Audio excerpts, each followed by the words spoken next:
Hello everyone, today is March 18th and this is Wyckoff Trading course. This is session number 11. So we don't have a lot of sessions left. We have, 5 sessions left. Today is going to be the last session on the volume and price. We're going to finish the exercise today. And then next time, we'll move into the new material. Next session that we're going to meet is going to be in a week, March 25th. Want to talk a little bit again about the path, the next steps that you guys could possibly do. So I mentioned 3 steps or even more steps, but the first one is for those of you who feel like, yeah, there was a lot of knowledge, and I kind of see this from some of your remarks here that there is definitely a lot of material that needs still to be observed. And one of the best ways to do that is just to sign up for the course again. This time, the summer cycle is going to be just 12 sessions instead of 15. So for an alumni, just to repeat, I think this is a good deal. Plus, as I mentioned before, the regular course for the course is $798 for summer, but alumni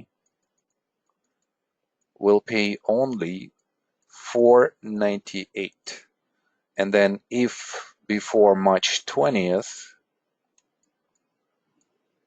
you request a rebate, we will rebate you $100. So that comes to $398. This is a really good price to repeat the course again and to kind of go through the concepts again, to observe them better, and so on and so forth. You would have to go and do the alumni only first and then just ask for a rebate. Ask for a rebate. So that's step number 1, or option number 1, rather, option number 1. For those of you who feel comfortable or you're challenged but you're keeping up, then definitely sign up for the practicum. Practicum is a class where we still go through some lectured material.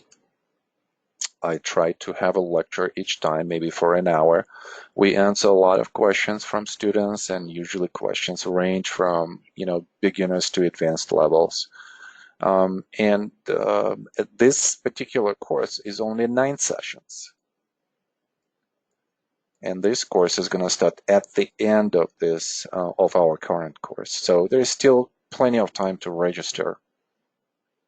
And the alumni course for that is $398 as well for 9 sessions.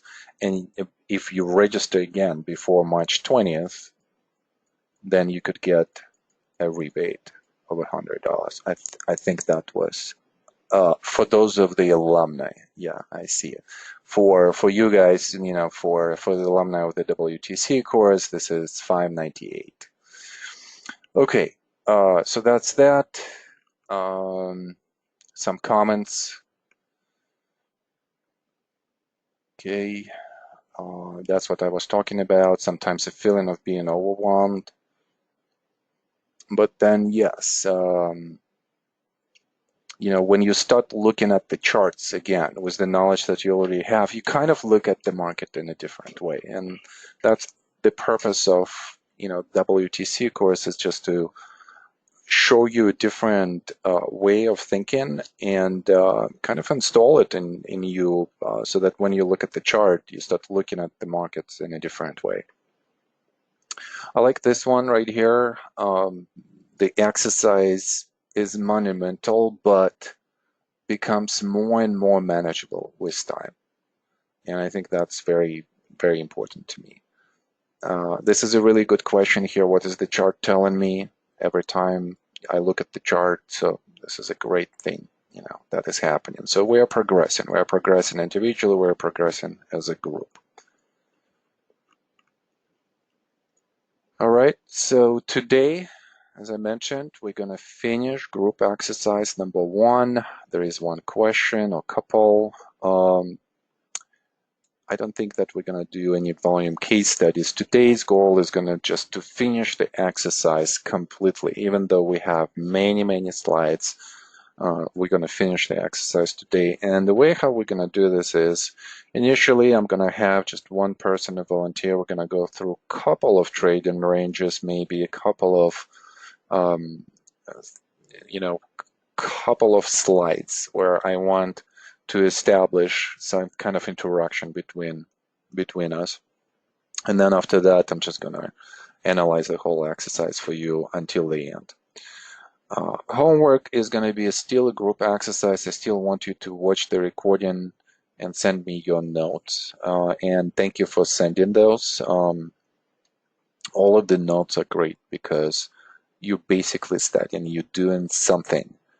Rather than just listening to this lecture. So if you could do this, if you have time, if you have extra time, definitely complete the exercise and complete your notes. Next session number 12 on the 25th, we're going to start with the comparative and relative analysis. We're going to go through the case study on Home Depot, and then we're going to have a homework on the relative analysis and relative and price analysis. And usually this topic is, someone common or commonly known among students.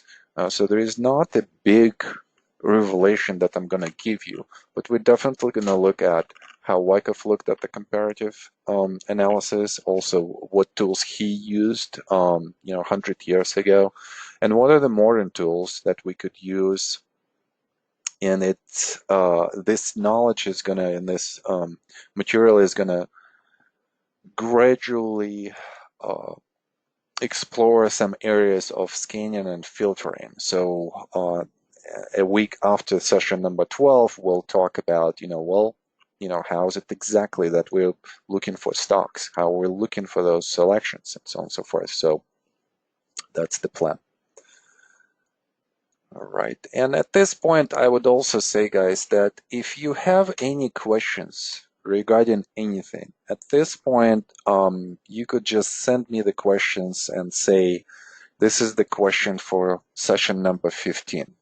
So I'm gonna start collecting them, putting them into one Word document. I would prefer that you send the questions with charts. If you're gonna write a paragraph, a lot of us will be lost in that. But if you show us on the chart, then we probably, most likely, will recognize all of the concepts right away. So send me your questions with charts. All right, great. And here is a question. So this is probably the preferred format, and even not a Word doc, but something like a slide on the PowerPoint where you have the question itself, where you have your name, and where you have the chart. So today's question comes from Lee, and this is a little bit off the subject, but usually this question comes many times over the cycle of the course, and I'm not gonna read the whole question, but basically the question is all about regular trading hours and non-regular trading hours, and how the volume is so different during those sections. The reason why I'm addressing this question, because we're still going through the price and volume analysis. So this is in line. This is a chart of the S&P E-mini futures 5-minute chart. And as you could see, for those of you who are not familiar with the S&P trading, or let's say oil trading, currency trading, any type of futures trading, you're always going to have that type of where you have the 24/7 or 24/5 markets. You're always going to have periods of extreme activity and then periods of dullness, and nothing is happening. Well, something is happening there, because we're seeing how the price is creating different swings. And we also know that there is an Asian session here, and there is a European session, and then the US session starts. It's usually with the US session where we see the volume is going to increase significantly. So in a lot of cases, US session is going to be the most active session. And then Asian and European session are going to be least active. So what do we do? How could we conduct some kind of volume and price analysis? Let's say, how do we conduct it during the US session, and how do we conduct it in between? So I've spent about maybe like 5-7 years just trading Forex, and kind of like day-night trading Forex. And it was extremely hard to be, especially living on the West Coast, to be up the whole night, and so I actually stopped doing that and just kind of started influencing my health. But during the most active sessions, you're gonna have a more similar volume signatures. We could see that in session number 1. We're seeing how, first of all, the volume just increases by itself. That's number 1. Secondly, we have a session seasonality that we could define with the opening, and the majority of the volume is going to be from 6:30 Pacific to 9 o'clock. So that's 9:30 to what? 9:30 to 12 Eastern time. So this is where majority of trades are happening in the morning, where a lot of the trends are being established. As you could see, the lows of this session are here in the uptrending bias. So the day traders, when they look at the volume and the price, they're going to keep this in mind, that the lows and the highs are usually being established, during those most active hours. Obviously, depending on the bias and events and so on and so forth. Why there are so many trades right here? Well, first of all, when we come back from the night, we have a mechanism that we could call discounting of overnight news. That's number 1. Secondly, think about that a lot of the institutional decisions are being made the prior night after the close of the previous day, of the previous trading day. And this is where analysis happens. Analysis happens, and then there are some orders that are being placed in the morning just based on that analysis by institutions, and they are being executed. So if somebody is selling and somebody wants to buy, there is obviously this war between supply and demand, and usually something will win, the supply or demand.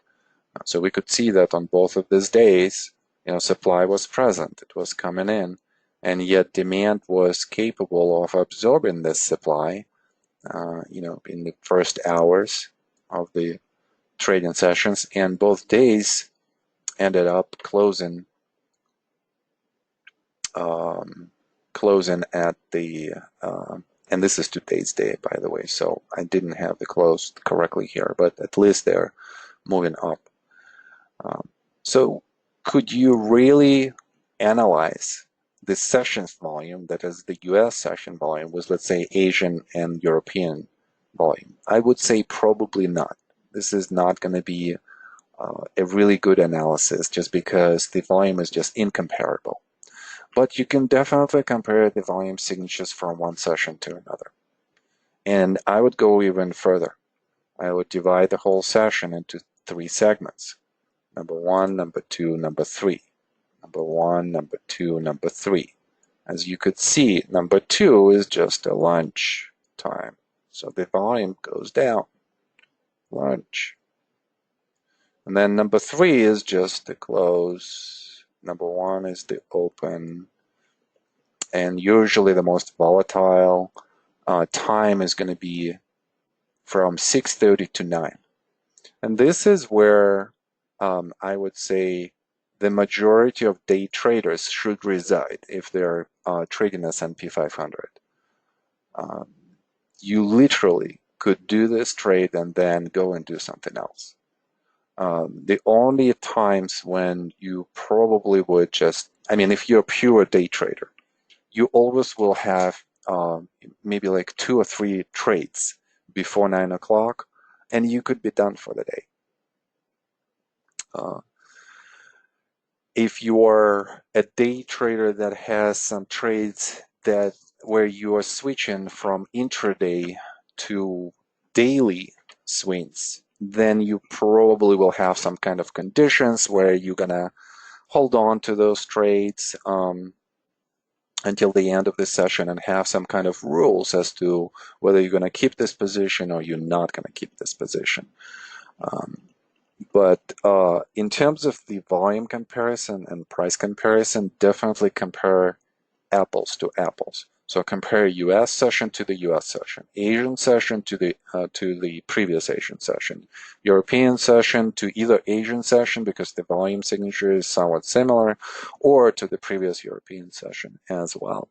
And then use different segments, the session seasonality, to compare, from session to session, and that should be helpful. Okay, good question. Usually comes up during the course, so I'm glad that we've addressed this. All right, now let's jump to the exercise. We have a lot to do here. And I believe that we're still going to start with the question. Okay, so I think that we're here. Can you guys confirm this? Have we stopped here at 67?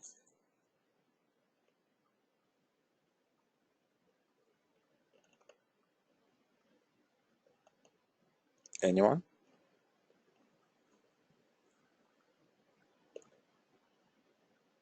Yeah? Yeah, I see that.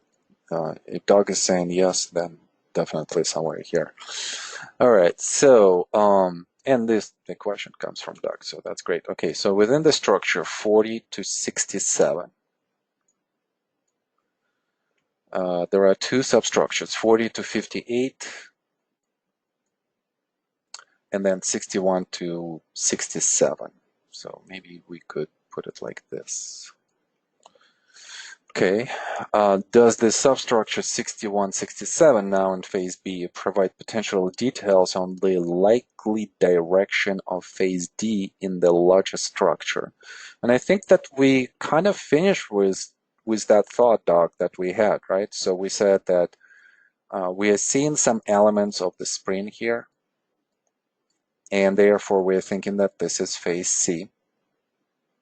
And then from this structure, 61 to 67, we could look at the volume signature, which is diminishing volume signature. We're seeing that supply is diminishing. And on this volume background, what is the price doing? What is the result of this activity? So diminishing effort to push the price down after this move from 55 to 61. And yet, what does the price do? It actually creates higher highs and higher lows. So on a very rudimentary basic level, when we see this type of price activity on decreasing effort, and it happens that the price comes back into the trading range, we're probably going to say that this is bullish. And therefore, we could expect a swing to the upside. And with that scenario, we said that we're going to have 2 things here that could happen. We could have a scenario of an upthrust, and we could have a scenario of a major sign of strength, and then a backup.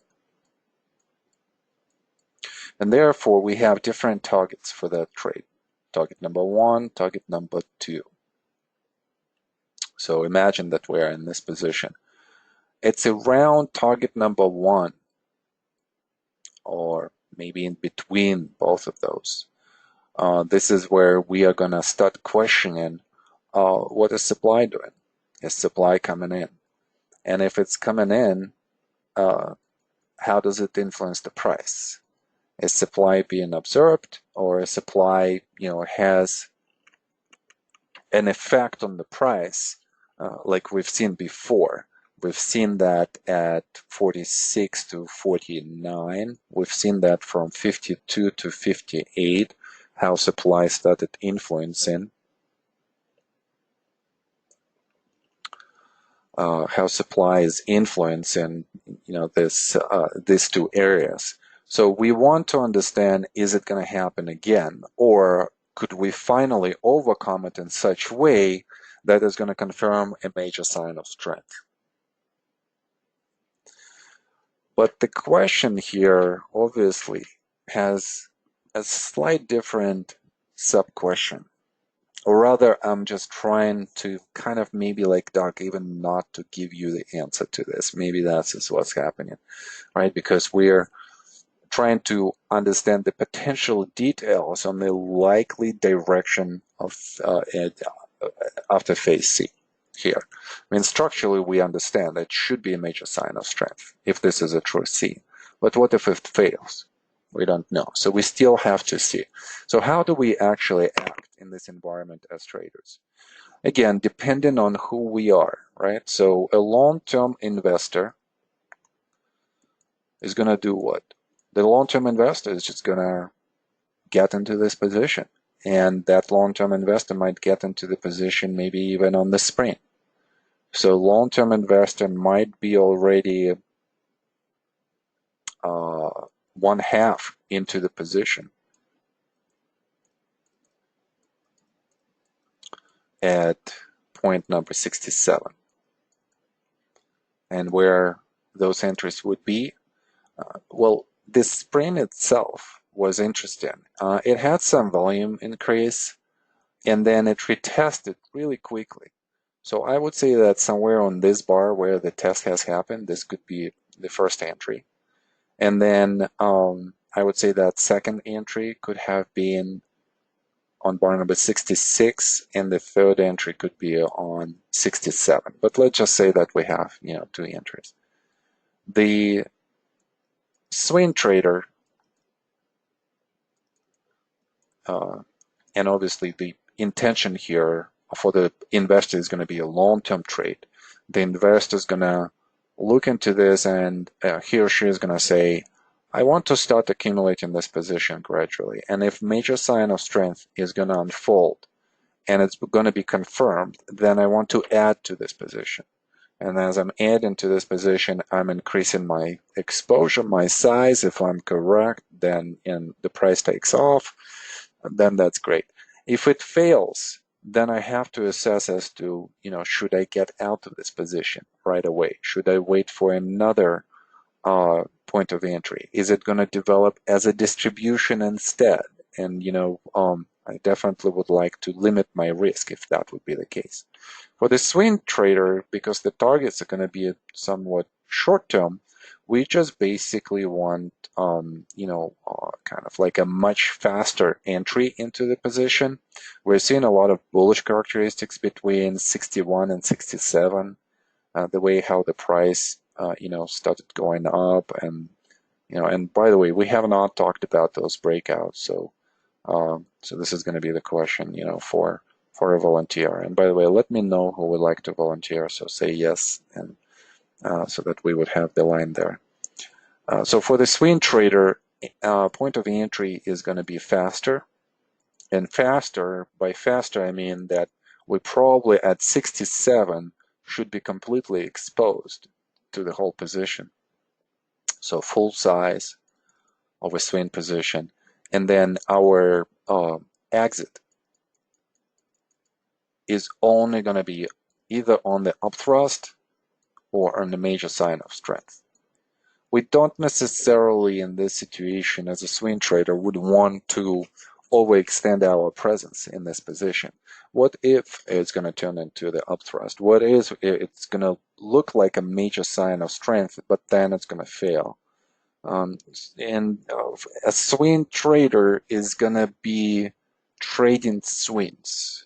And that's what we want to see. So a swing would be this. A swing would be this, this, this, this, this, this, and so on and so forth. So this is our goal. So for a swing trader, again, either up thrust or a major sign of strength. Well, let's look at the second question. As a position trader, should we then also be evaluating short-term swings for further clarity of long-term trends? Yes, absolutely. And I think that we've been doing that, right? So if we're a long-term trader, and I think, Adam here at 40 and 41 was talking about how he, as an institutional money manager, would be thinking about actually opening a position. And it makes a lot of sense as an institution to be at that place because we have a lot of liquidity, we have a lot of value at this point. So if you are okay going through scenarios where, a spring is going to happen like this, and you're still managing the risk and you're not getting out of the position because you're seeing that this is a spring and not a major sign of weakness, then you're probably going to be okay. So yes, we're definitely evaluating the swings as a long-term position trader. And majority of our analysis as a long-term trader is most likely going to happen at the bottoms, right? So somewhere here, here, here, or this whole area. And we'd be thinking that these swings, create a much larger structure for our long-term causality, and that's what we're looking for. Okay, so now let's have a volunteer. So say yes. And one of the things that I wanted to talk about first are these breakouts. And the question is, and I'm not sure if we've talked about this, guys, but how does volume behaves on breakouts? What is the general rule that we have to follow? What do you guys think? Write that down if you want to answer that, and we'll start that discussion. And let's go to Rama. Hi, Rama. How are you doing? Are you there? Yeah, can you hear me? Yes. Mm-hmm. Okay. Yes, I can hear you very well. Okay, so how would we address this question? For instance, Joe is saying large volume, large bar on the breakout. Rama, what do you think about the volume behavior on the breakouts? What should we see? The breakout in price action term represents overcoming area of resistance. The area of resistance being an area of concentrated with some sellers. So if logically analyzing the volume at that stage means that those who are expecting the stock to break out would be will have to absorb the selling that takes place at the site, the points of resistance. Mm-hmm. And that means the volume will increase. But like you have been stressing in the course, the secret here is to, the point here is to try and find out if the increase in volume that invariably occurs with every breakout is appropriate or excessively high. And I think that that's what I would be looking at when I look at volume at breakout. Mm-hmm. Okay, great.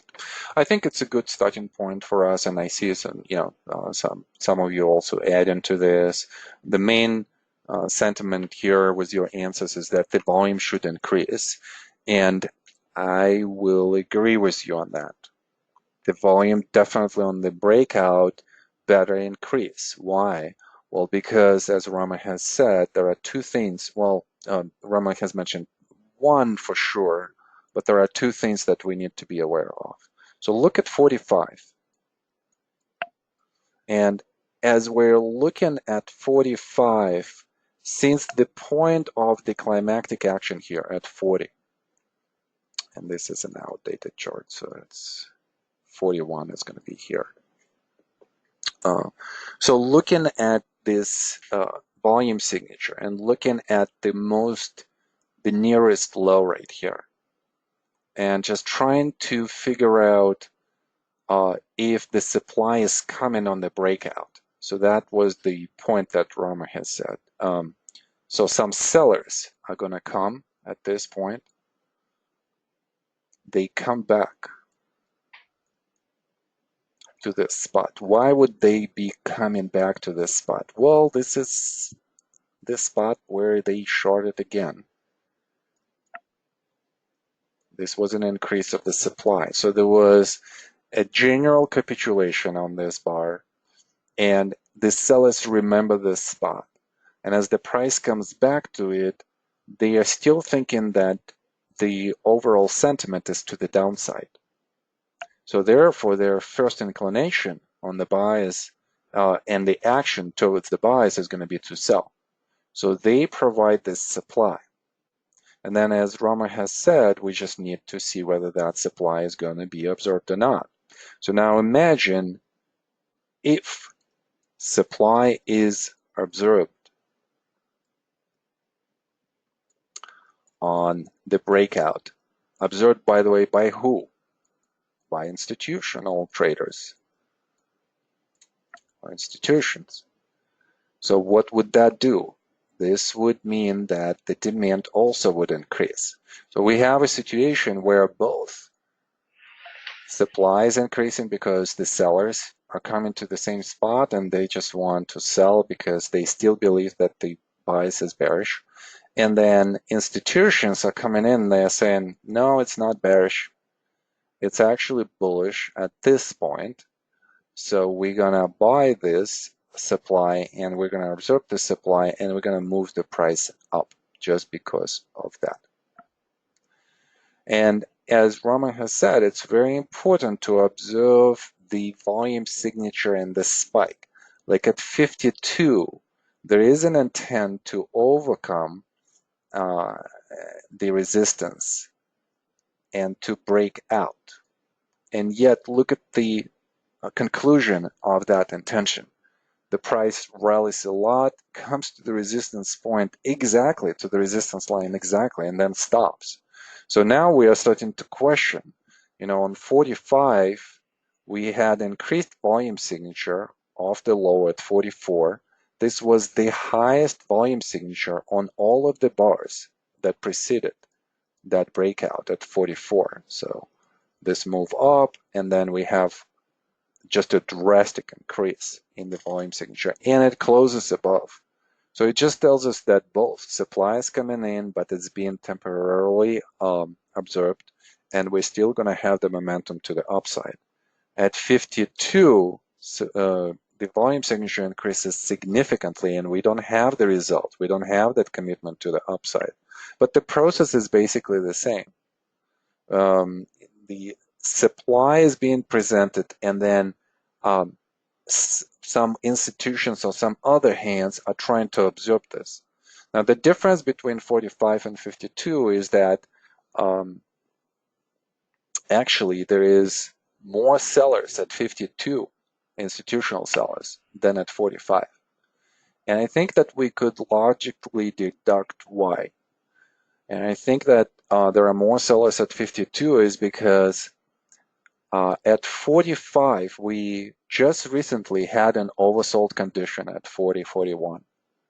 And institutions are still seeing the value here, so they're more present on their run to 46 than they are to 53, because they have seen how getting to 46 gets us into a failure to 50.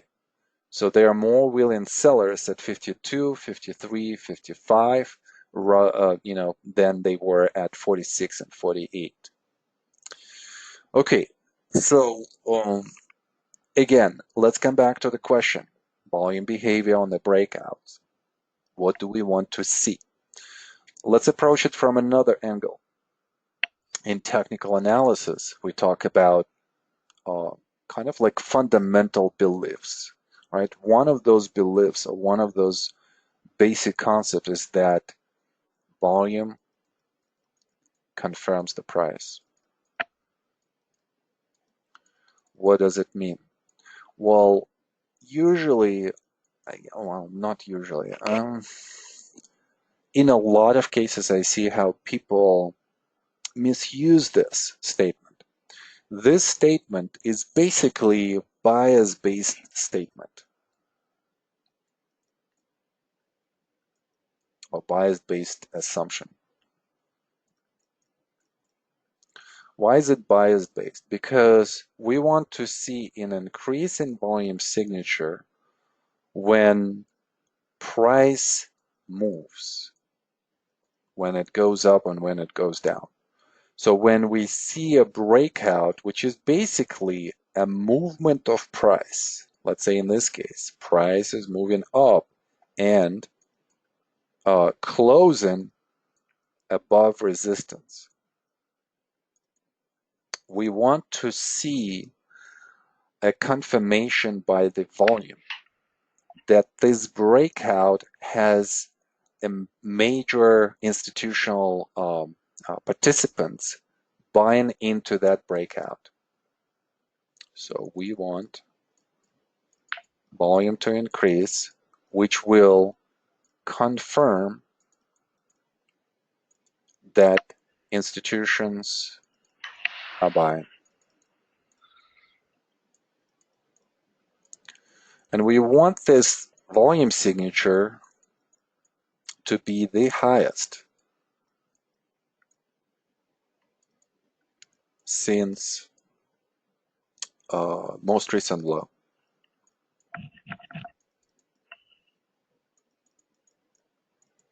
So for instance, let's go through 62, 64, 65, and 67. Well, rather, let's start with 64. We do have the bar that commits to the upside. So at 64, we have the result that is positive, right? That is increasing.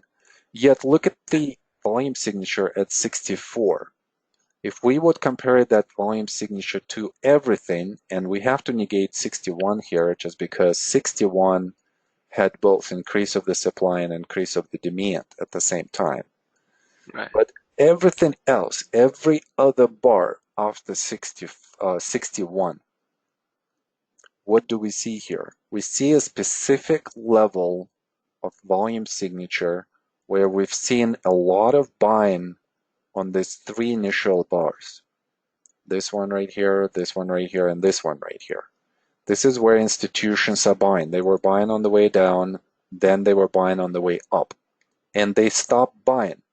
Why do we say that they stopped buying? Because 62 and 63 produced the reaction where there was no institutional buying. We don't see their volume signature. So now, as the price commits above, we want to see that institutions are coming back into a buying mode. So Rama, with all of this, logic, now looking at 64 and specifically looking at the volume signature and comparing that volume signature to all of the up bars that we've had after bar number 61, could we say that institutions are actively participating in the breakout on bar number 64? Yeah, I would say so. But the volume signature went down. Well, look at where they bought before. Okay. Look at this, look at this, look at this. And then if we're taking this as our highest volume signature here, this is where institutions just bought in, then are they participating more or are they participating less on 64? It looks as if they're participating a little bit less.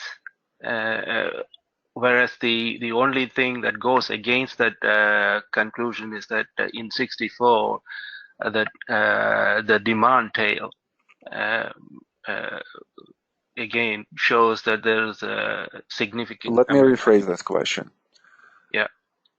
Are institutional buying much stronger at 64 or off the low at 61? Uh, uh, at 64, it's, I would say, comparatively low. Yeah, yeah. I think that we all should Yeah. recognize this, right? So Yeah. the volume signature goes down. This means automatically that institutional buying is less.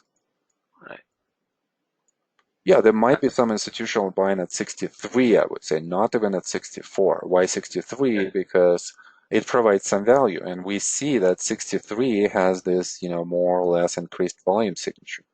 So Right. yeah, they are buying there at 63, but they are not continuing that buying at 64. So it seems Right. like the value zone is somewhere here between Yeah. 59 and 63. So Yeah. when we see something like this, guys, and this is very important, when we see a bar like 64, where we have a commitment to the upside and result is increasing intention has been satisfied, but we're also seeing how the volume signature has diminished. This is not necessarily a volume confirmation of the price, and it means that institutions are participating less in the breakout. We want to find a breakout, the one that would confirm that institutions are buying into that breakout as well. Because think about the breakout that is going to be a false breakout. That's going to look like a good breakout because the price commits, but the volume does not confirm. And if institutions are not participating in this breakout, what's going to happen? It's going to become an uptrend, Fake. right? Or it's going to become a reaction. And we see that at 64. All right, well, now let's look at 65, Rama. Yeah. So the next breakout, we have to overcome the high of 64 because this becomes the new commitment line. So it's Yeah. 65. Do we have all, the same participation as at 61 to 62, or is it less? Um, the volume signature at 65 is almost equal to the volume signatures around, I think it is 62. Okay, so the volume Yeah. signature at 65 is almost the Yeah. same as the volume signature of the last bar at 62. Yeah. Okay. What Right. about the bars before? I mean, when we look at this whole thing, we're probably Sure. looking at this bar right here as Yeah. the first bar that is like a pure demand bar. Yeah, some Right. supply is there. There is some Right. absorption there. Then we have Right. this bar right here. Then we have this bar right here. It Yeah. looks like close to that, but still not Mm. above this level. We, Right. we're still looking for the bar that is gonna give us a clear indication that institutions are getting back into this position. And they are, by getting back, they're producing actually the result that they need. And that is the commitment above the local resistance um, on the increased volume signature. But Yeah. something interesting about 65. Yeah. 65 volume signature is increasing. So that suggests that there is more institutions that are willing to participate, and yet we're going into the reaction at 66. By the way, 66, just on, if we would look at the trading range right here, how would we label 66? Um, as a test. Yes, definitely a test. We Yeah. have multiple Yeah. tests here. One, Right. two, Yeah. Two three. and three, and that's the third test would be phase C. Phase C, yes. Yeah. Yeah. So here is Yeah. another spot for us to come in into this position if we're thinking that this whole scenario is bullish. Okay, so Yeah. let me clean this up, and then let's Okay. go to bar number now 67. Is this Yeah. a true or is it a false breakout? Um, I would say it's a true breakout. Why? Uh, the the looking at the spread Mhm. as well as the volume signature, and the commitment to a strong commitment, I would say, to a level above the local resistance.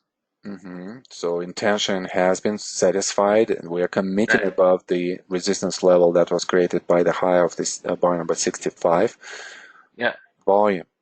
What does volume Yeah. tells us? Volume tells us that the demand is increasing. At the Okay. same time, there's some amount of supply. Okay, yeah, well, each bar will have supply and Some, demand right, built in. right. But, Yeah, so the but volume but signature and the predominant force is demand. demand. That's Yeah, yeah. definitely. And as demand increases, we're thinking that institutions are doing what here? They're buying. Yes, they are buying, and they are buying more aggressively. Yeah. So as they are buying more aggressively, they push the price above the resistance level at 65. And that's how Mm, the price commits to the upside. right. And this presence, this institutional presence right here, it suggests that the phase C and the swing up that we have Mm-hmm. is being confirmed, at least temporarily, for the upswing that we're going to have. And now we're thinking that, yeah, definitely we're going to look at some targets right here. Target number one, that would be another upthrust situation as we've had here before. And maybe target number two, which is going to be a potential major sign of strength. So Right. target number two. Okay, so that's basically it on the breakout. Mm-hmm. So let's make sure that next time we have some kind of breakout, we want to look at that. By the way, let's Yeah. just look at this again really quickly. So let's just say that from this low right here, um, we're looking, let's say, at this bar as a potential Mm-hmm. breakout, Mm-hmm. or this two bars as a potential breakout. Yeah. The swing here starts here, so definitely the largest volume signature. If we're looking at this whole trading range and we're seeing how the price finally commits, this bar kind of like on the resistance level, but the next one commits, and definitely the volume is increasing, and that just confirms that yes, there is a lot of participation. Why would the volume increase? If there is no event and the volume increases multiple days, multiple weeks, something is happening on the buying side as the price moves up. And who could create that type of volume signature? Who could move the price like that? Obviously not weak hands, strong hands. So therefore, the volume increase here confirms the breakout. How about here? On this bar right here, and I'm using sloping resistance right here, where we see that the price is committing to the upside. And look at the volume signature, it increases quite substantially over what? Over the last swing that we have Mm-hmm. had. Since this low, this is the highest volume signature. So the volume breakout is being confirmed here by what the price is doing, and we're thinking that indeed institutions are participating.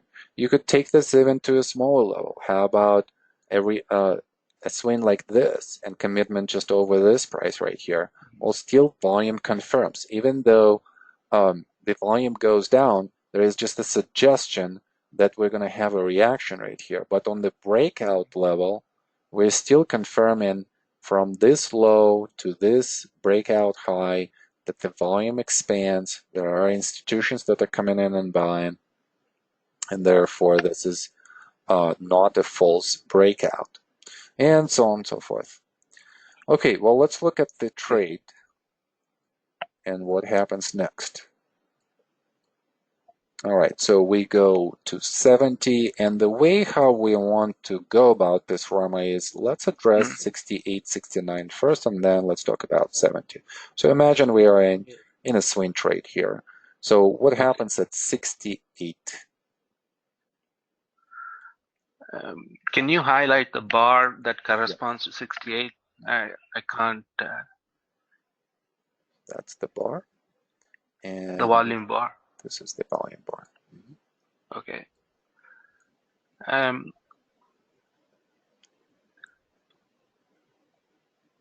think the certain amount of supply came in, as I can see from the supply tail, as well as the volume signature. So compared to previous bar, you know, the spread is, I would say, almost equal. So on bar 68, there's a slightly predominant supply when compared to demand. Okay, I would agree with that. Supply is present. This would be the title for this bar. And then if we go into our volume equations, we're going to say, okay, effort kind of stayed the same, slightly decreased. So slight decreased or the same on 68 in comparison to the effort at 67. And then the result at 68, and let's just kind of go through this a little bit. So you mentioned the spread. So this is spread. 67, the spread is going to be a true range spread because we have a small gap right here, right? So this is going to be our true range for 67. This is going to be a true range for 68. So we're seeing that the spread is decreasing. We're seeing that the close to a spread has that supply tail that you mentioned. So again, decreasing. Close to close is also does not have a lot of progression, right? So we're going from one close to the next one, and then this is the progression here of the close on the bullish bar. So also diminishing, and then the intention that was to commit above the resistance level, which is now is being defined by the high of bar number 67. We did that, so we're going to say yes. So what it does is the intention, which just says, yeah, I've committed to the upside, it still has some kind of bias to the upside built in. So we're still thinking that the rally might continue.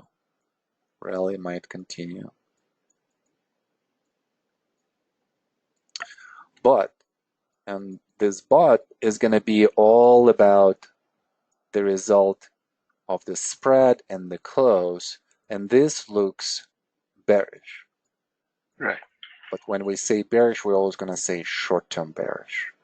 So we're expecting a reaction, and this is the reaction that we have from the high of the 68 to about the low of 67, and then it comes back, closes up. So that's what's happening. So it's a natural place for the supply to come at this level, and look at through again this bar right here. It just basically defines where supply comes in, and this general capitulation bar. Look how every time there is something that's going on, let's say above the overbought condition of that bar, or above the oversold, below the oversold condition of this bar. Oversold, up, up, up, overbought, down, down, and now we're kind of close to that overbought condition. We're not necessarily there completely, but still supply is already coming in. So what can we say then about the next bar, bar number 69, within the story of what we've created just about the bar number 68? So we said 68, supply is coming in. Is supply being observed on that bar?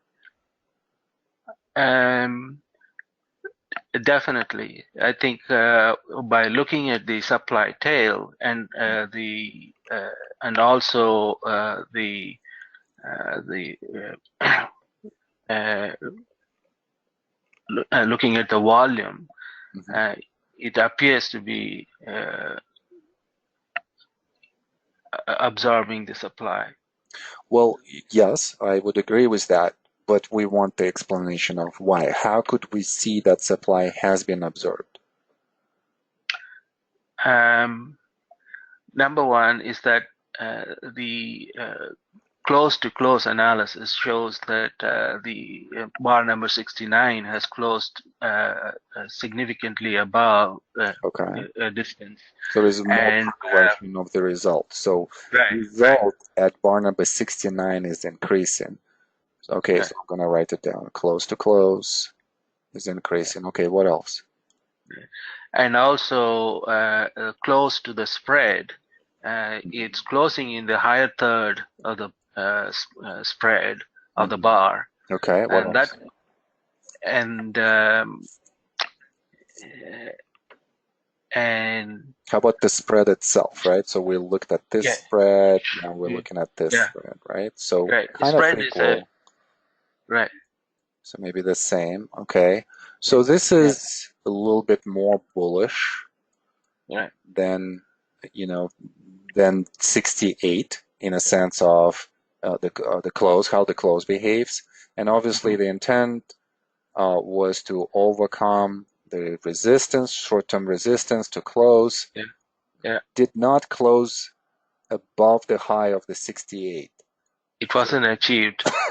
excuse me, yeah. So with this failure, we are seeing that maybe we're going to have some kind of reaction here, short term. Right, right.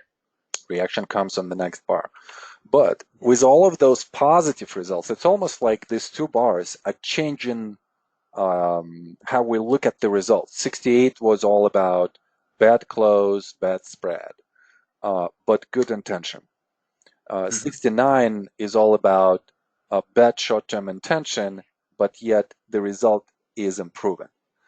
And Right. it's improving on the background of diminishing volume signature. When you look Hmm. at the volume signature here, Hmm. what can we say about the effort? The I think the result has improved on a diminishing effort. Yeah. So So it effort has diminished significantly from what we've had yeah, before at right. 67 and 68. Yeah, So effort diminished significantly yeah, after the supply has come. And yeah. yet we are producing a better short-term result on the close and the spread. Bullish or bearish? Yeah. Uh, Short-term bearish. Short-term bearish is because we didn't have that intention. Right. Uh-huh. But in terms of the confirmation of the bias, we're probably saying yes. We were expecting some supply to come at this spot. It did come. And we're seeing on bar number 69 that on a lesser effort, the It's moving price up. could move up. Yeah. So maybe there's That's still bullish. some supply Yeah, left. yeah, Maybe there's going to be some kind of short-term reaction.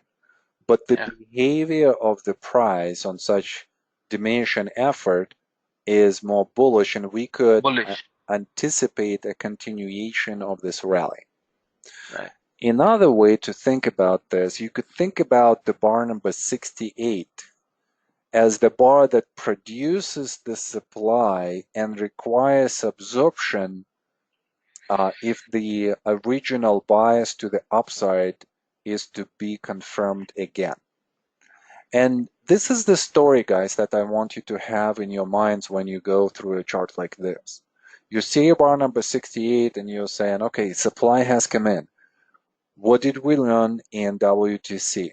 Well, we know that supply coming in and increasing at this spot does not automatically mean that we are in the distribution, or at least yet, right? Yeah. We just need to see whether there's going to be an absorption of the supply at this level or that emergence of the supply is going to produce a synchronicity between that emergence of the supply and how the price reacts to the downside. And we don't see that on the 69. 69 acts as a test of the supply that came at 68. And on diminishing effort, result is somewhat bullish, just there's no intention there that is being fulfilled right away. So this reminds me more of an ease of movement, where effort decreases significantly and yet the price goes up and closes more favorably. So ease of movement and ease of movement suggest a continuation in the direction of the previous buys. Okay, well, we dealt with this, 67, 68, 69, everything is understandable here. So then what happens at 70? Well, at 70, the price reaches the critical resistance level previously defined by 46, 48, 53, 55. Yes. And it's interesting that there was an enormous effort to go up and close above that resistance level with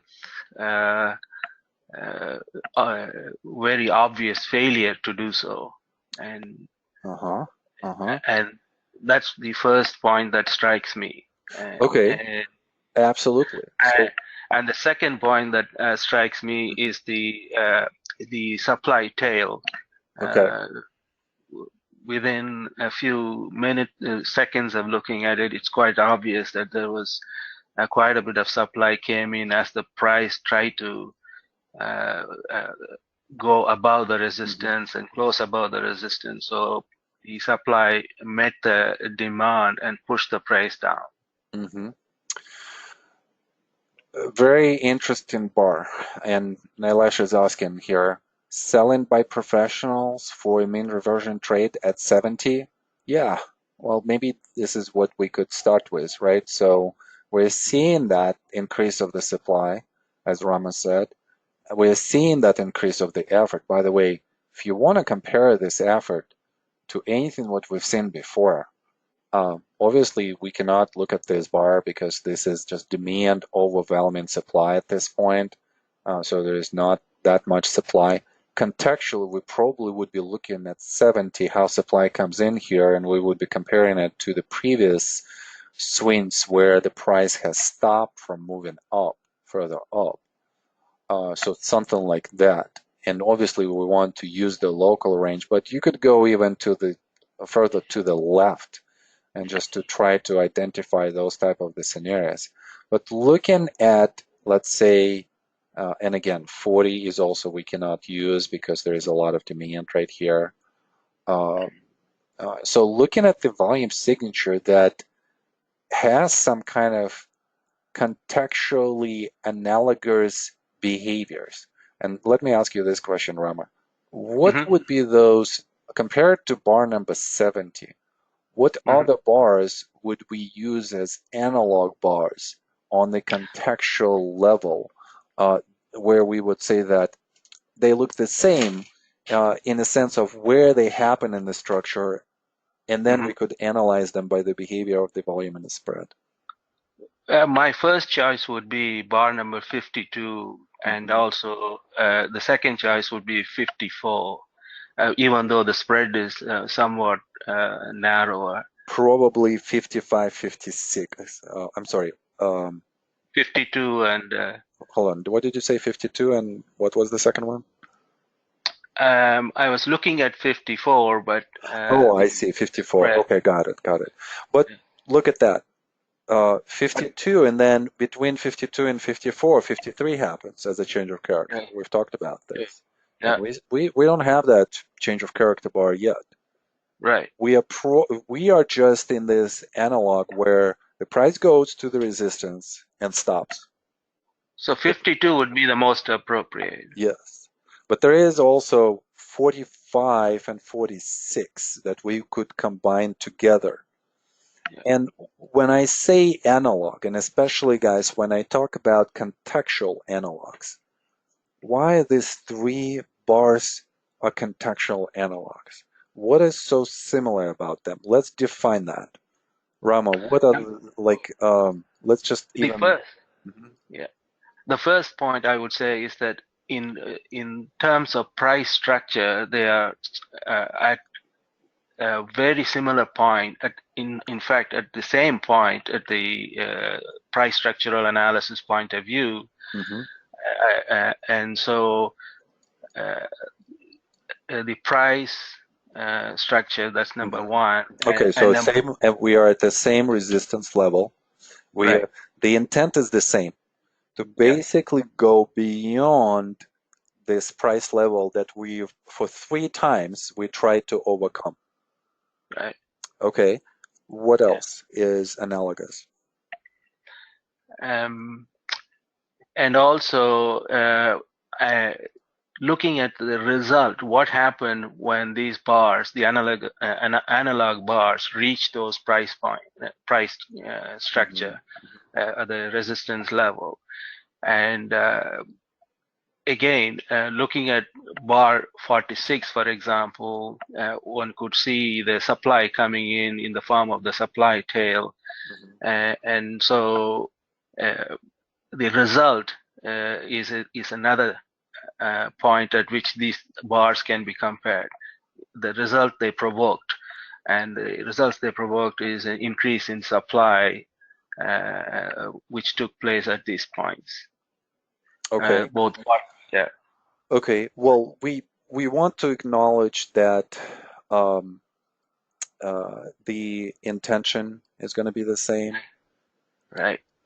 We want to acknowledge that the behavior, where the price behavior, where we see somewhat of the climactic run into those areas, is going to be the same.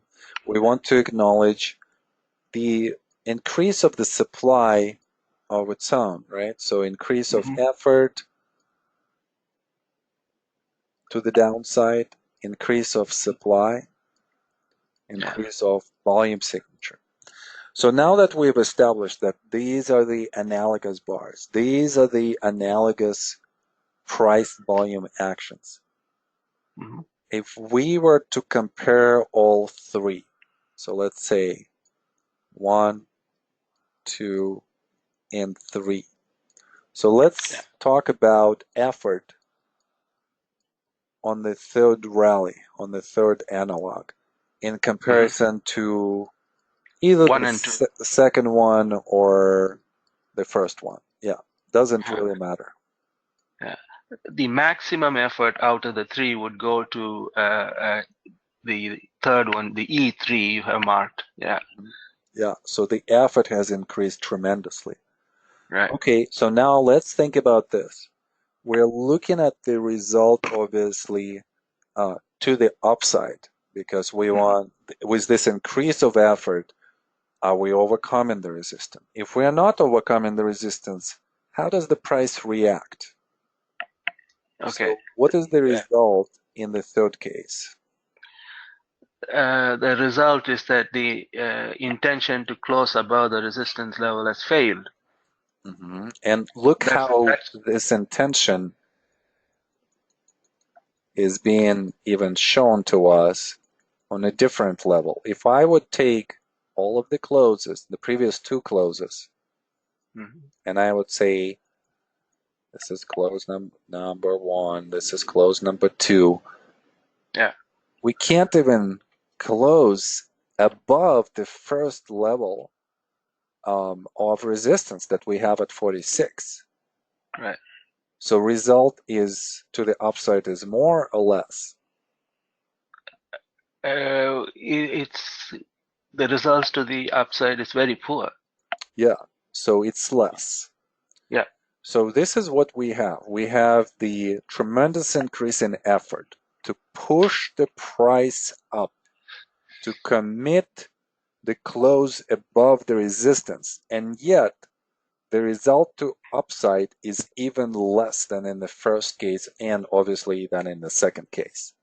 Bullish or bearish? Perish. Bearish. Yeah. and we know that supply has increased, so there is some, Yeah. and by the volume signature, because the volume signature has increased so much, we're thinking that institutions are doing what at this point? Yeah. Rama, what institutions are doing at this point, do you think, on this bar? Selling. Yeah, they're probably selling. So Nilesh has brought in the idea of the mean reversion trade by professionals. Yeah, and they could be selling here as well. Professionals could be taking some profit if they were in some kind of swing trade here off the low at 61 where they bought. They could just be taking profits at this point. They uh, uh, they don't necessarily want to commit to a long-term position right away.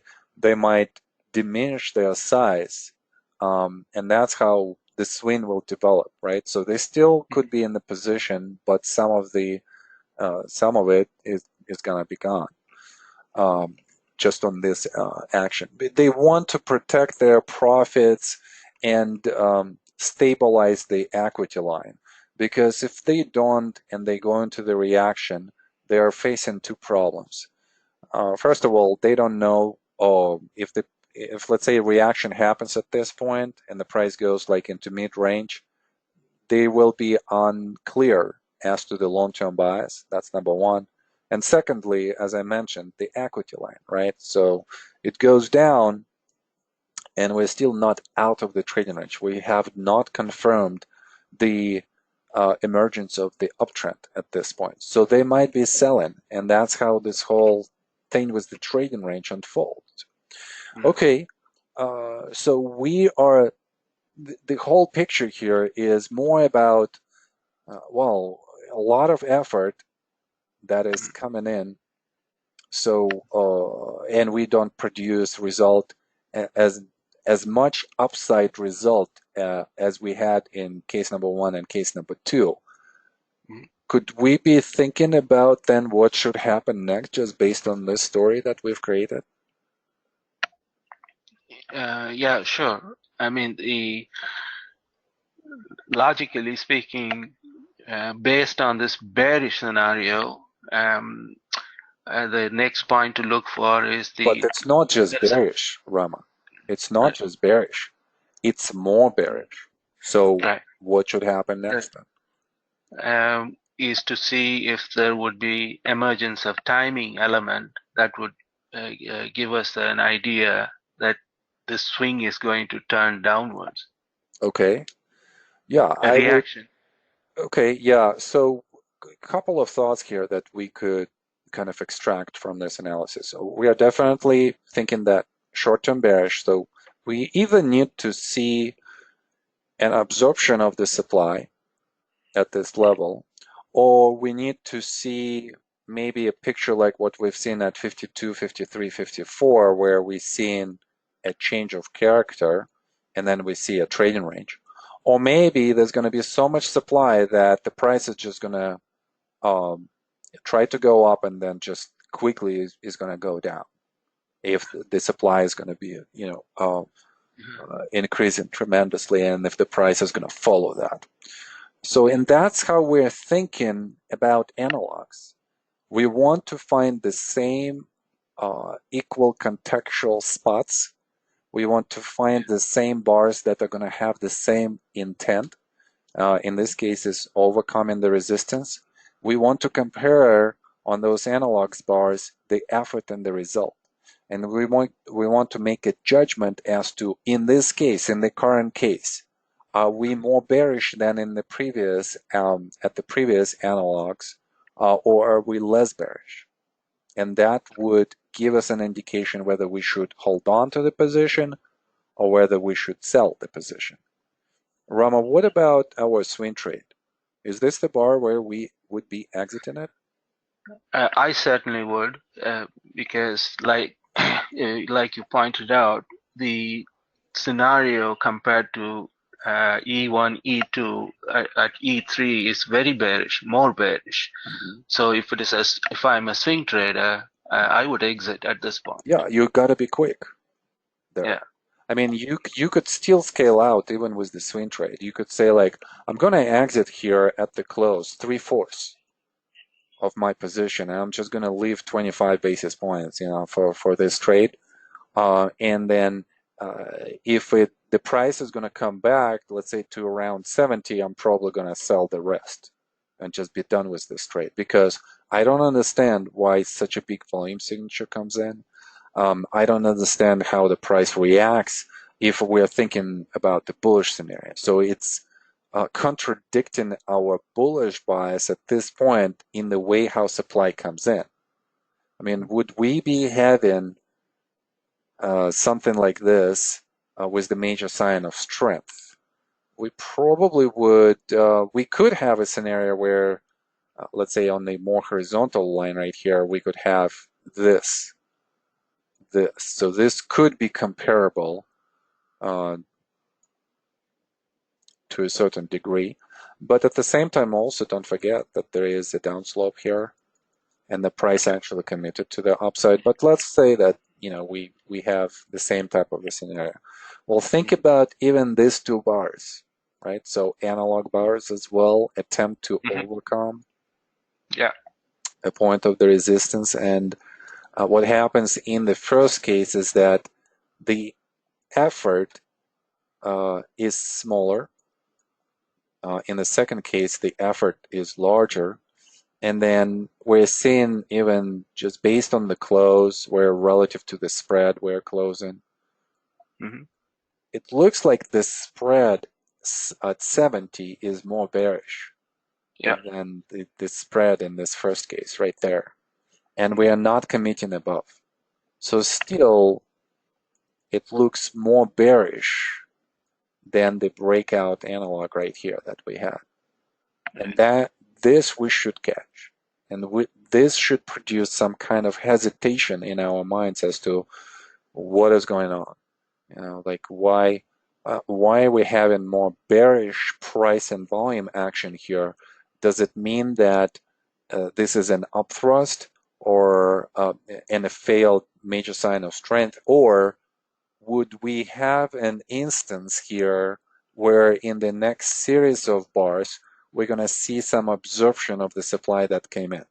Again, for the short-term trader, like a swing trader, we probably don't want to even, go and look at what's going to happen at the point of the resistance, because we hit our first target and supply comes in with a lot of force and it pushes the price down. So we want to secure our profits at this point of time, and then maybe just to have a little bit left. Okay, well, let's see what happens next. Rama, what do you think is happening on bar number 31? I'm sorry, 71. Sorry, 71. Yes.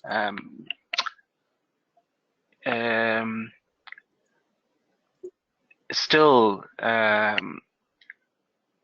at this point of resistance, the bar hasn't committed to staying above, and there is a huge, enormous increase in volume. By far, I would say the highest volume in the chart.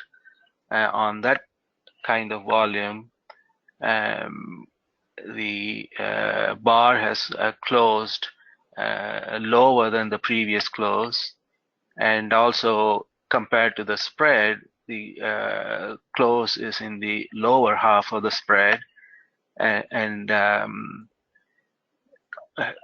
in addition to that, of course, there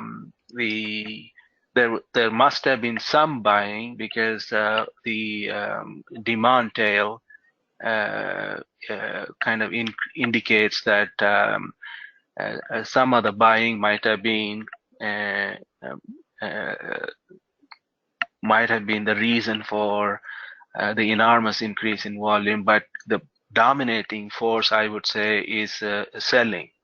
The sellers dominate Okay, this so bar. what I'm hearing from you is that from the up buyers that we have had, you just said that the dominant force, it seems like it's supply. It's becoming more of the supply rather than the demand. And we see that first at 70 supply comes in, and then Right. at 71, supply comes in even more and produces Right.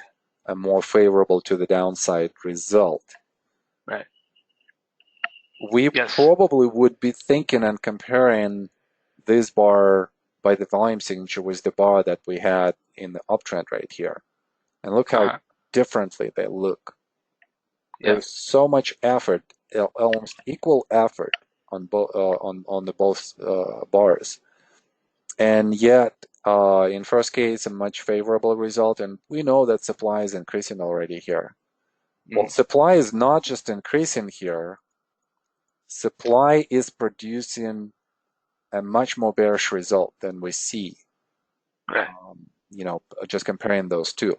How about we Mm. would compare this bar 71 Mm-hmm. with maybe another bar? What would be the analogous bar to 71? Would be the one. I don't see any numbers on that, but the one at the extreme left of the chart. This one? Yes. Yeah. Mm-hmm. Yeah. Yeah. And even though the volume signature is not as large as the 71, It it was the comes largest volume signature at that time. So right. by the analog, you're correct. Yeah. Okay, Yeah. so what does this bar represent in Wyckoff terms? Uh, in Wyckoff terms, it represents the uh, Think about what the has been and what has right. become. Um, it's the bar that follows the buying climax. So it will be Hmm. How do we call that automatic, first action? automatic, Yes, and automatic reaction, how else do we call that first biggest reaction in the uptrend automatic reaction. or change of character, Yes. Okay. right? So Yeah. change of character. Is Okay. 71 a change of character? Um, definitely. Yeah. Why is this a change of character? Um, i- the change of character, by definition, indicates the predominance of the supply, but in this particular instance, and like we discussed just now, that um, the volume signature and the spread and the close and the comparison of the close to the spread. Think about the Oh, change of character literally. Change yeah, of yeah. character. So there From was right, one from a character, bullish, mhm, and now we have a different character. yeah, We have, mhm, from go. a bullish scenario, this indicates that the from a bullish scenario changing over to a bearish Not necessarily. behavior. Not Yeah. necessarily. And see, you're just being caught up in this a little bit. A change of character means that the change of environment, market environment, what we call basically not necessarily a bias, but either market environment as or the price environment as a consolidation Mhm. or as a trending environment. And then in the trending environment, we could have an uptrend and a downtrend. Right. So we would be thinking here in first case that with the change of character, we're going into a trading range. Right. So here, the change of character at 71 is being defined by the result itself and by the volume signature, which is so big. So Mhm. what is the result? Well, the result is more than anything that we've seen before on the reactions since Yeah. 61, and that's a change of character. Mhm. The downswing is the largest in that uh, Yes. And that reaction. The yeah, largest and reaction. that's what I was asking. Why is this a Okay. change of character, right? So we look at The the price, we look at the volume, and that yeah. defines that there is a change of character, change of behavior, change of character. And we're thinking that this change of character might lead to a trading range. I've asked you what other analog bars to 71 we could have. I think this was a good call on that previous, let's just call this 0 bar. But there are others. What other analog bars do you guys think, we could include here? Could we just look at the most recent trading range? Let's not look at, the whole chart here. What about the most recent trading range? Can you find analog bars, in that trading range since 40? The 47. Okay. Yeah. Anything else? And I would say 53. Yes. Yeah. Why the analog bars for 71? Again, the price action that follows it essentially indicates that the change of character has produced a trading range. Okay. Yes. So let's just kind of stay there. It's a change of character bars for what? For the trading ranges. For the trading ranges that we have here. So again, we are thinking that maybe we're going to go into a trading range right here like we did before. So therefore, all of our comparisons are going to be against those two areas.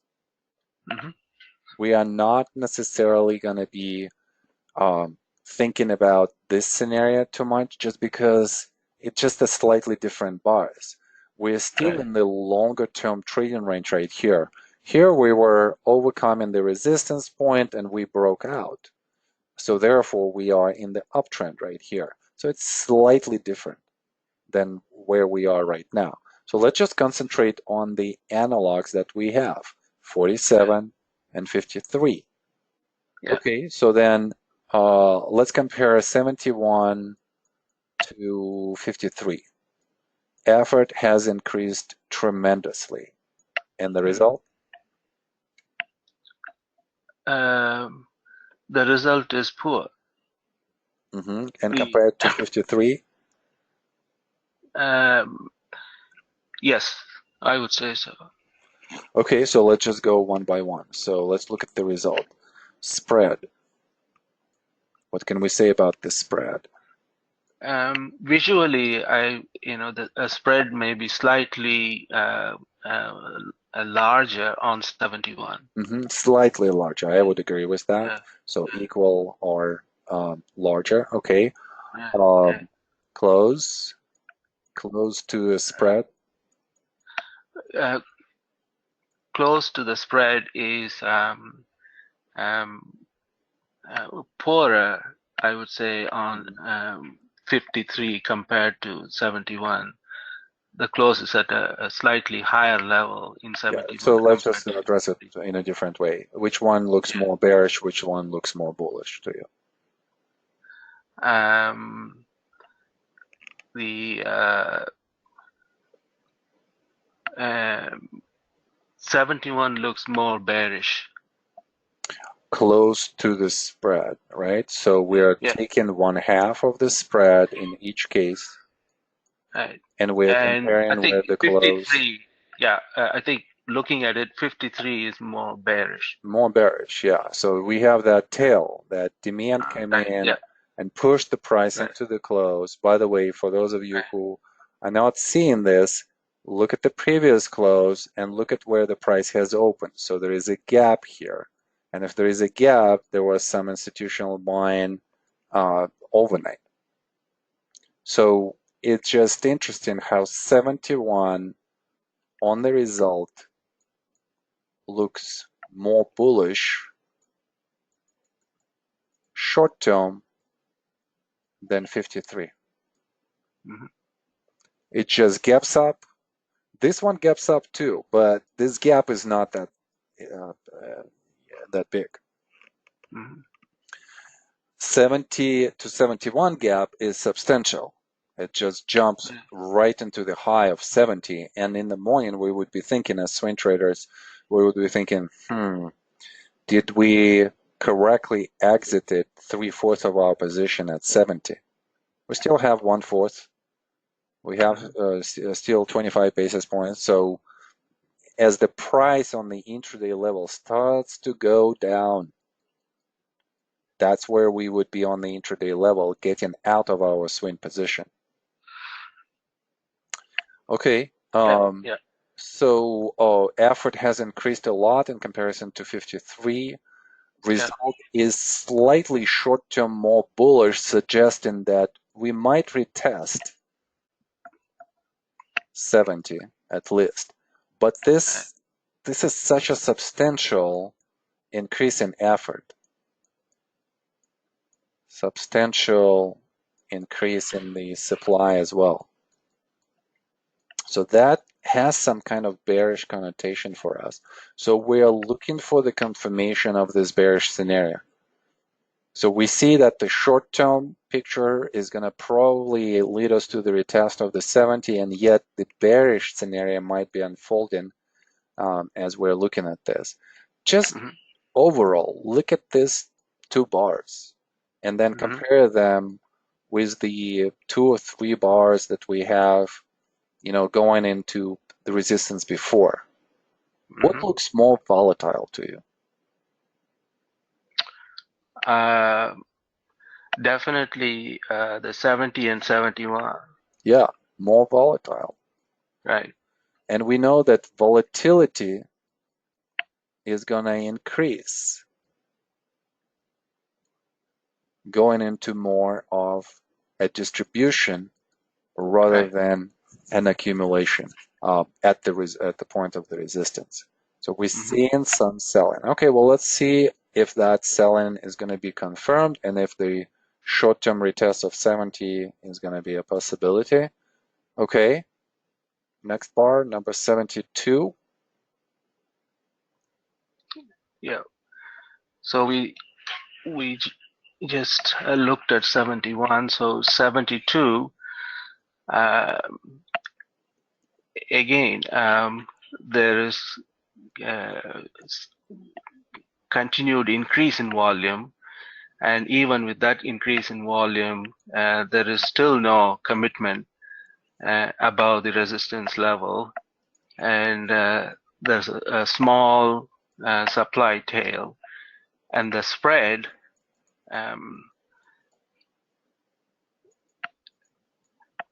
compared to bar number 70 has narrowed somewhat.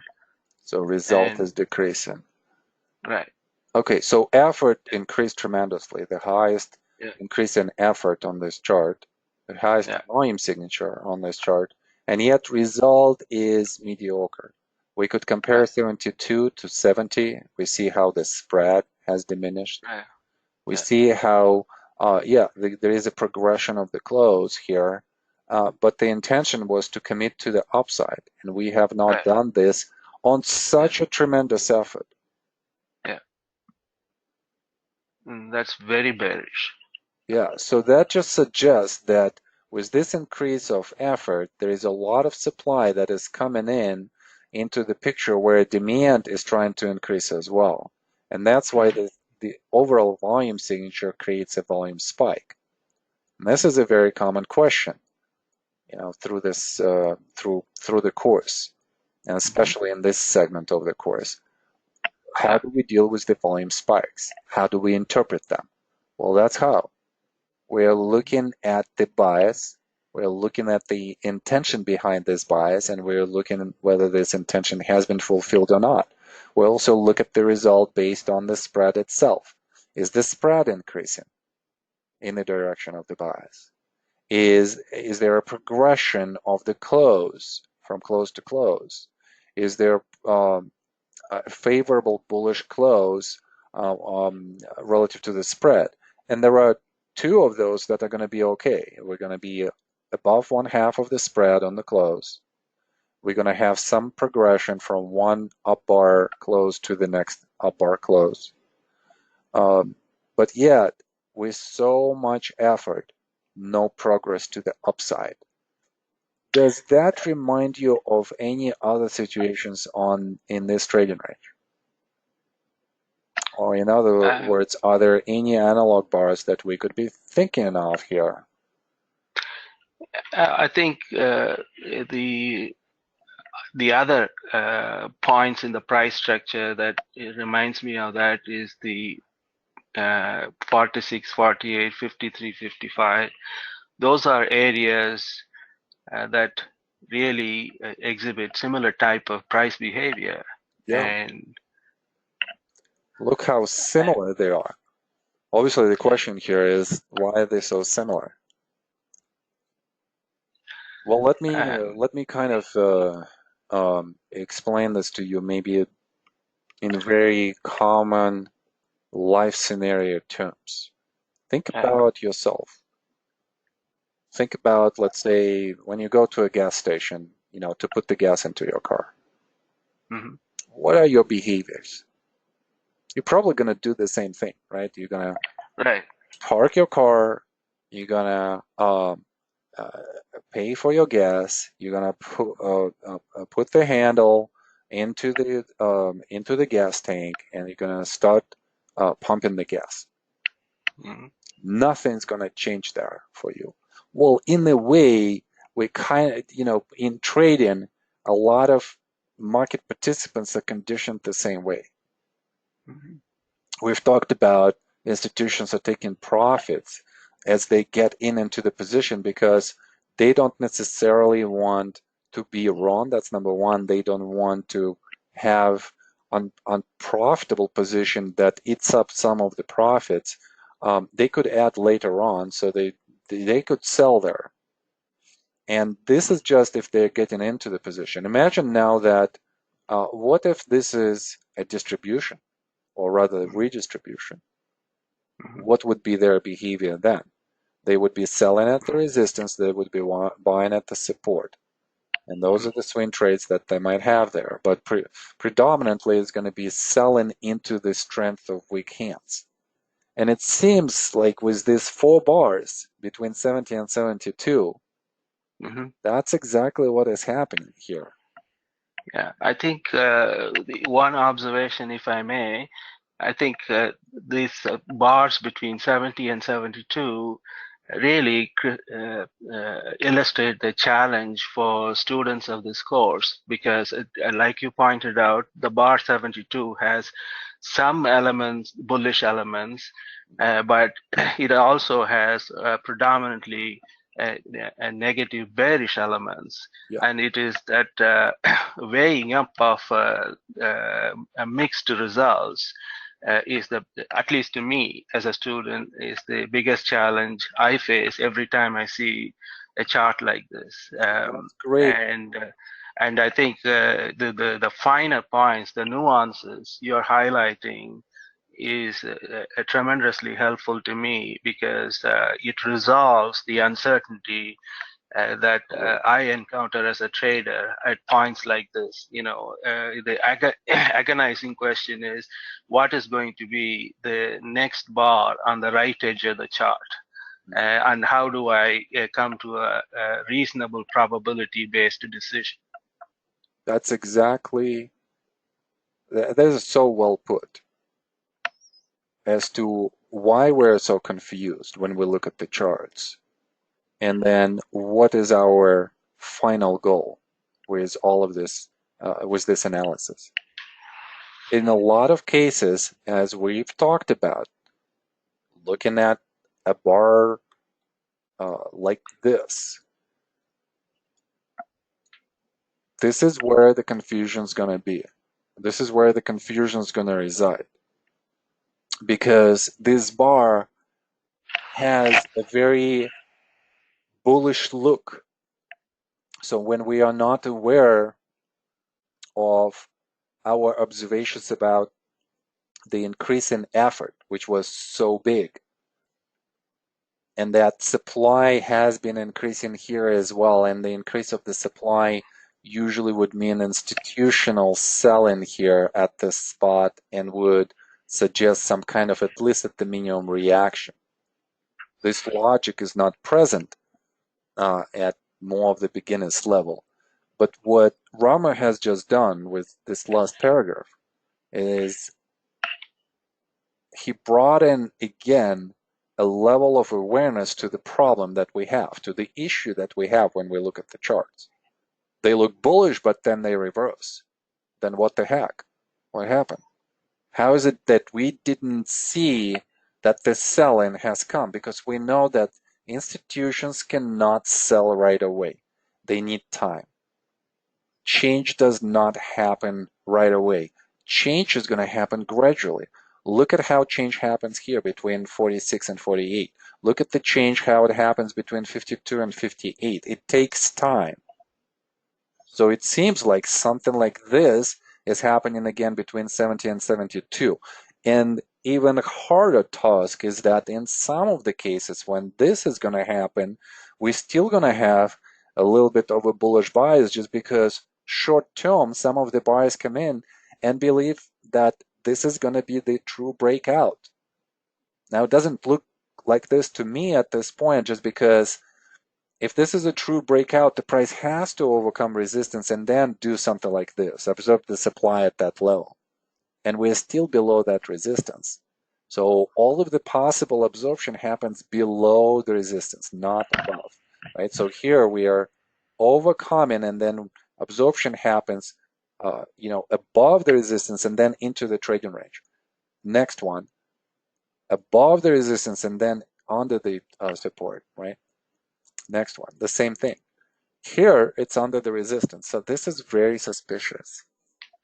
Okay, well, let's continue. Let's imagine that we probably either out of the trade here on the way down, or if we're still in the trade just because of this demand tail, and still some demand is here, demand is increasing for sure. So we're still thinking that maybe there's going to be some kind of attempt to go up.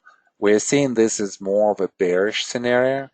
So therefore, we're thinking if it's going to come here and test, most likely this will become an upthrust. Okay, let's see what happens. Here's bar number 73. Ooh, were we wrong on the bearish scenario, Rama?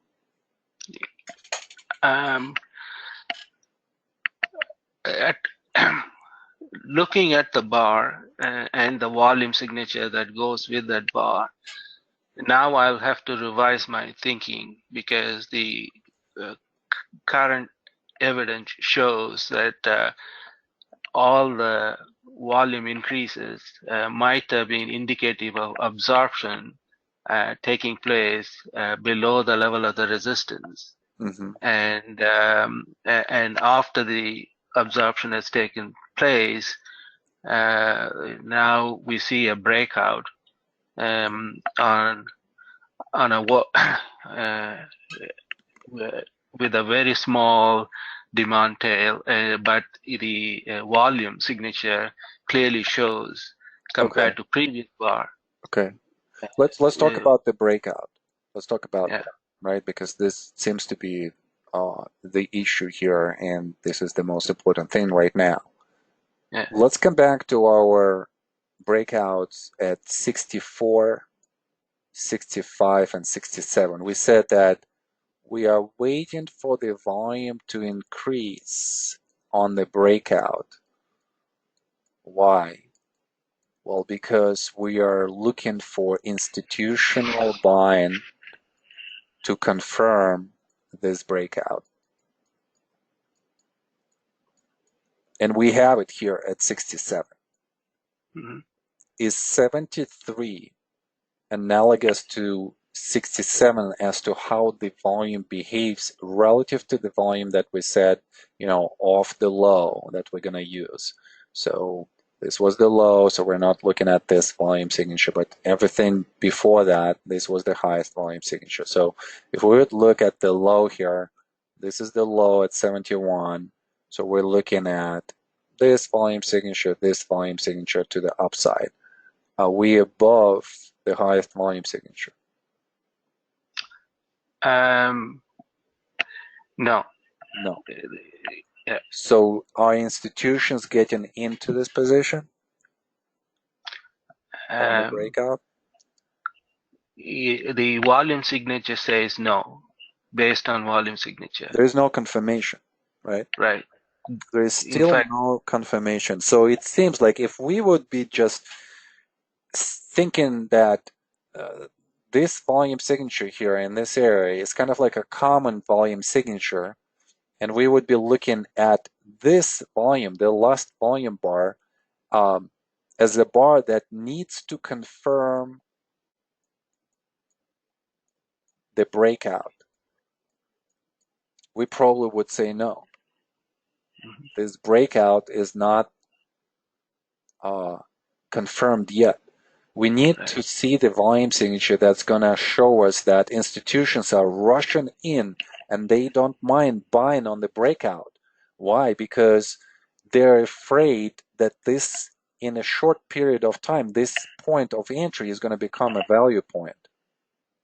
So we don't see this rush of buyers coming in. We saw selling Yeah. at 70. We saw selling at 71. We saw some supply at 72. And now at 73, what we're seeing here is selling goes down, the price goes up, but the volume signature is diminishing on the breakout, which basically tells us that when the volume signature diminishes on the breakout, this is probably weak hands trying to do that breakout,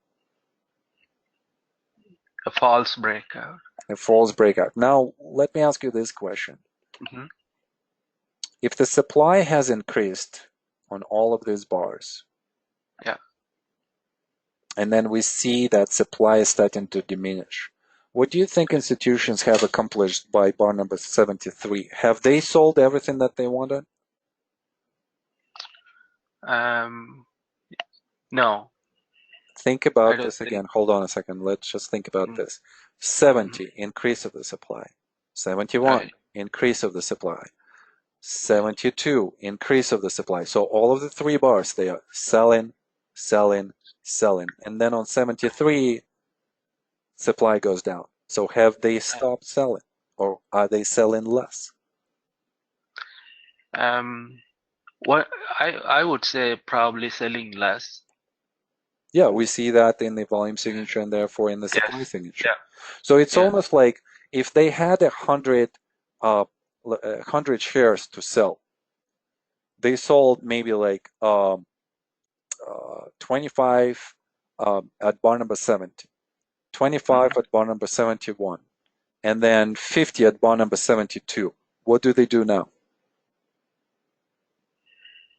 Yeah. And they probably step aside and Yeah, sell less. Yeah. they do nothing. They're out Yeah. of the position.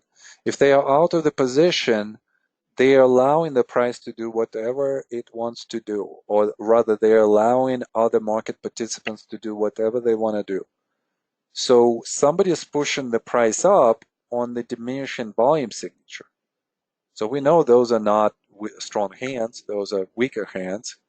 Could be still institutional hands, but weaker hands. So Yeah. therefore, we're looking at this breakout at 73 when we're thinking something is not going right. Hmm. And they sold before and they don't sell anymore. So if the Right. price is going to go back into the trading range, what do you think the volume signature is going to be? What do you think supply signature is going to be? Um, the the supply will uh, remain subdued, and I mean supply will diminish. At the same time, the price might uh, um, re-enter the trading range. Yes. So we might have a situation where the price comes back into the trading range, Yeah. and then supply is still going to start diminishing. Why? Well, because they sold here, they sold here, they sold here. As they sold their position, they just don't want to do anything. They don't want to buy, Yeah. they don't want to sell. Yeah. So if supply or effort goes down and the price follows in the direction of this new bias, which is to the downside, how Yeah. would we call this action? A movement on diminishing effort. Uh, the ease of movement Ease of movement. That's to what the we should downside. anticipate. Right. Okay, well, that's a characteristic. So we're talking already what kind of character we could possibly have if the price is going to reverse and come back below the resistance point. How about another character trait, as to how the reaction might develop? What about the speed with which the price might go down? What do you think about this speed? I think the reaction will be fast and furious and very swift. And like we already have seen the preliminary signs of that in the form of increased volatility. Mm-hmm. And so I would anticipate the reaction to be fast and swift. Mm-hmm. Okay, so think about now the strategies. So let's say that we're totally out of the position as a swing trader, Yeah. and we're thinking, if we are wrong and the price goes up from here and it becomes a major sign of strength, we still will have backing up action to act on for the next swing. Right. But if we are right to the downside, the price might actually travel fast. When we look at the previous area here, 52.58, there was not as much supply that came in as we're seeing in this latest attempt to overcome this resistance. So more supply would suggest a much more extended run, much faster, and yet we know that they have sold everything and there might be an ease of movement initially that we could see. So kind of reminds me a little bit of the scenario between 52 and 58 where they sold, and then they said, we sold everything. We sold our position. So after this bar right here, 55, we're not going to do anything. So what happens with the supply? Supply goes down, and yet the price goes down as well and commits to the downside, ease of movement.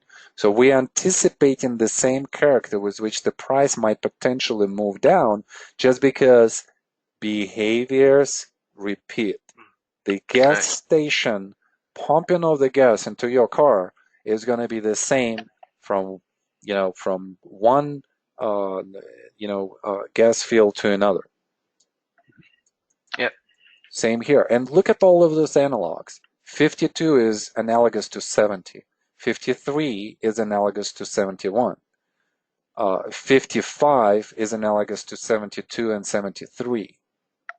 I'm sorry, 72 is analogous to 54 and 55 is analogous to 73. So it's almost like the same scenario unfolds.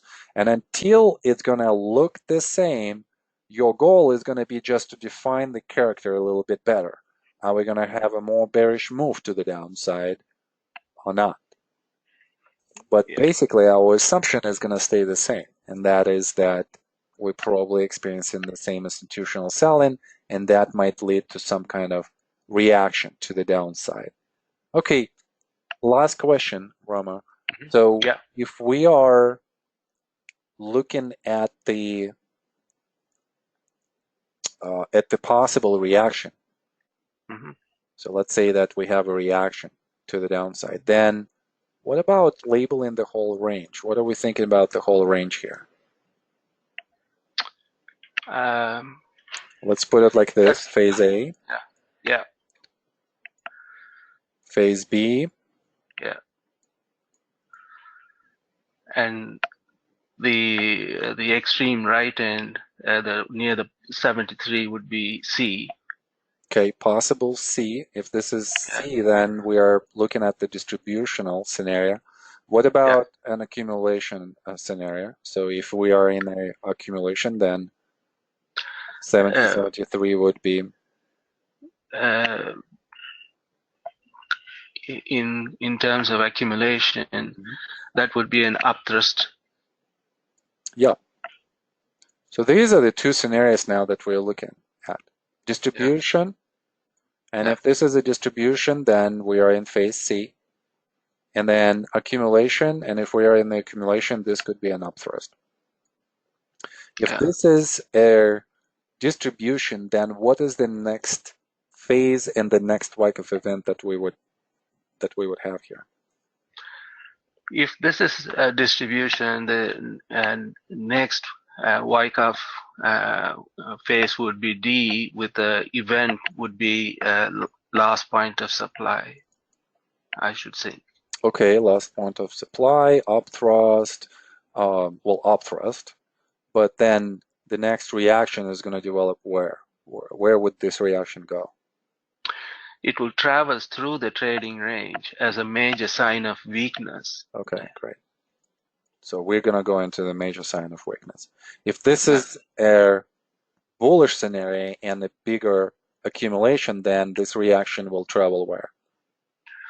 If it is bullish scenario, it will travel from the breakout level as a major sign of a strength, and We know that there's going to be towards, a reaction. We know that there's going to be a reaction, right? So right, where are we yeah, traveling from 73? We should go down. It's still right, bullish as a scenario. backing up action, we could get a reaction in the form of a backing up action. Well, we said that this is an upthrust. Upthrust and Right. accumulation will happen in which phase? Upthrust and in the accumulation scenario. Mhm. Yeah. Which phase would it happen? Phase D. B, sorry. D will Yeah. have a Yeah. major sign of strength. Yeah. So you are Sure. just confusing here, Rama, that you're thinking that in accumulation scenario, this is the major sign of strength. Right. Right. And we just defined that it is not. Right. It could be either. So this is not the major sign of strength because we're thinking that this is an upthrust, and if the price is going to go down, then the upthrust is only going to be in phase B. Right. It's not going to be a major sign of strength. So out of this upthrust in the accumulation scenario, we either going to create a last point of support as a high or low, or we're going to go into the support cluster and we're going to commit to the downside as a sprain or a shakeout, and then we're going to come back. So these are all of the scenarios. Please note that under all of the three scenarios, whether you are bearish and you're thinking that this is a distribution, whether you're bullish long term and you're thinking that, yeah, we're going to go into the LPS or we're going to go into a sprain or a shakeout, under all of those scenarios, the price goes down first. And therefore gives us an opportunity for a short-term trade to the downside. Either one, it doesn't really matter. And that's the beauty of the structural analysis that we have in Wyckoff methodology, that we could benefit from this type of the scenarios where all of the scenarios, whether bullish or bearish, are showing into the same short-term direction. See, that's as a student, that's another challenge I face. That is being able to keep an open mind about different potential scenarios. Like you just said, bullish and bearish scenario when the market hasn't revealed its hand. And I find that that's one of my challenges. That's great. So we are learning how to think in scenarios. I don't necessarily want you guys to think always, bullish or bearish, right? Sometimes it's good to have both of the scenarios on paper in your mind and then seek confirmation to one or another. We're seeing here in bar number 74 that same analogous movement down as in bar 56. It happens on diminishing supply signature. So they sold, they sold, they sold, they sold. Now supply is going down. They sold, they sold, they sold, they sold again, and now the supply is going down. So there is an ease of movement on the diminishing effort and commitment below significant level. So we would have to take both of these bars right here to see that commitment below this level. But basically, the price action is the same. The volume signature is the same. The concept is the same. Coming to the resistance and then counting selling, selling, selling, selling. They have sold everything. So therefore, what would the price do if the supply is in weak hands? It's just going to start going down, and not necessarily institutions are going to sell on the way down. The price can go down by itself with the weight of non-participation by the CO, by the big smart hands. Same here. Sold it, sold it, sold it, sold it again, and now they are out. They don't need to sell anymore. And the price just collapses. We said that the ease of movement is going to produce quick move to the downside, and this reaction is going to just go fast. And it does in the first leg to the downside. So that was a correct call. But there is something that's going on right here now. Why is it we are not coming to a sprint situation? Why is it that we are not coming into a major sign of weakness situation here? So this is something that we need to analyze again. And one of the mistakes that I see from somebody in this class who is an engineer. So you guys have developed a very systematic approach to everything and kind of like rule-based everything.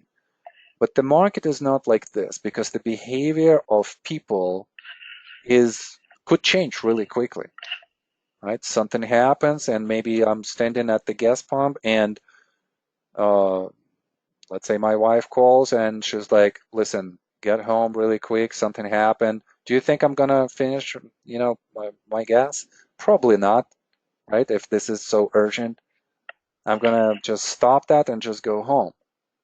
So, and this is obviously a very trivial example here. I'm just probably have to come up with another analogs here, but sometimes what we think would happen is not happening, and we are being caught up in this cognitive bias of staying in this position until we either have a big loss or we are stopped out by the time element, or we totally kind of like start seeing that something else is developing. So I want you guys for a second here, maybe like 30 seconds, to think what happens here, and then write down as to what do you think? Are we gonna try to upthrust here over the resistance, and on that failure we're gonna go down? Or are we gonna test this and then break to the upside? So these are the two scenarios. Rama, thank you so much. That was good. Okay. Yeah. I'm gonna take over, and I would say, Rama, that for you individually, just experience, right? So drills, practices, developing the skill of recognition. So I definitely sense that the knowledge is there, but what I am seeing is that repetition will bring this to a much better level.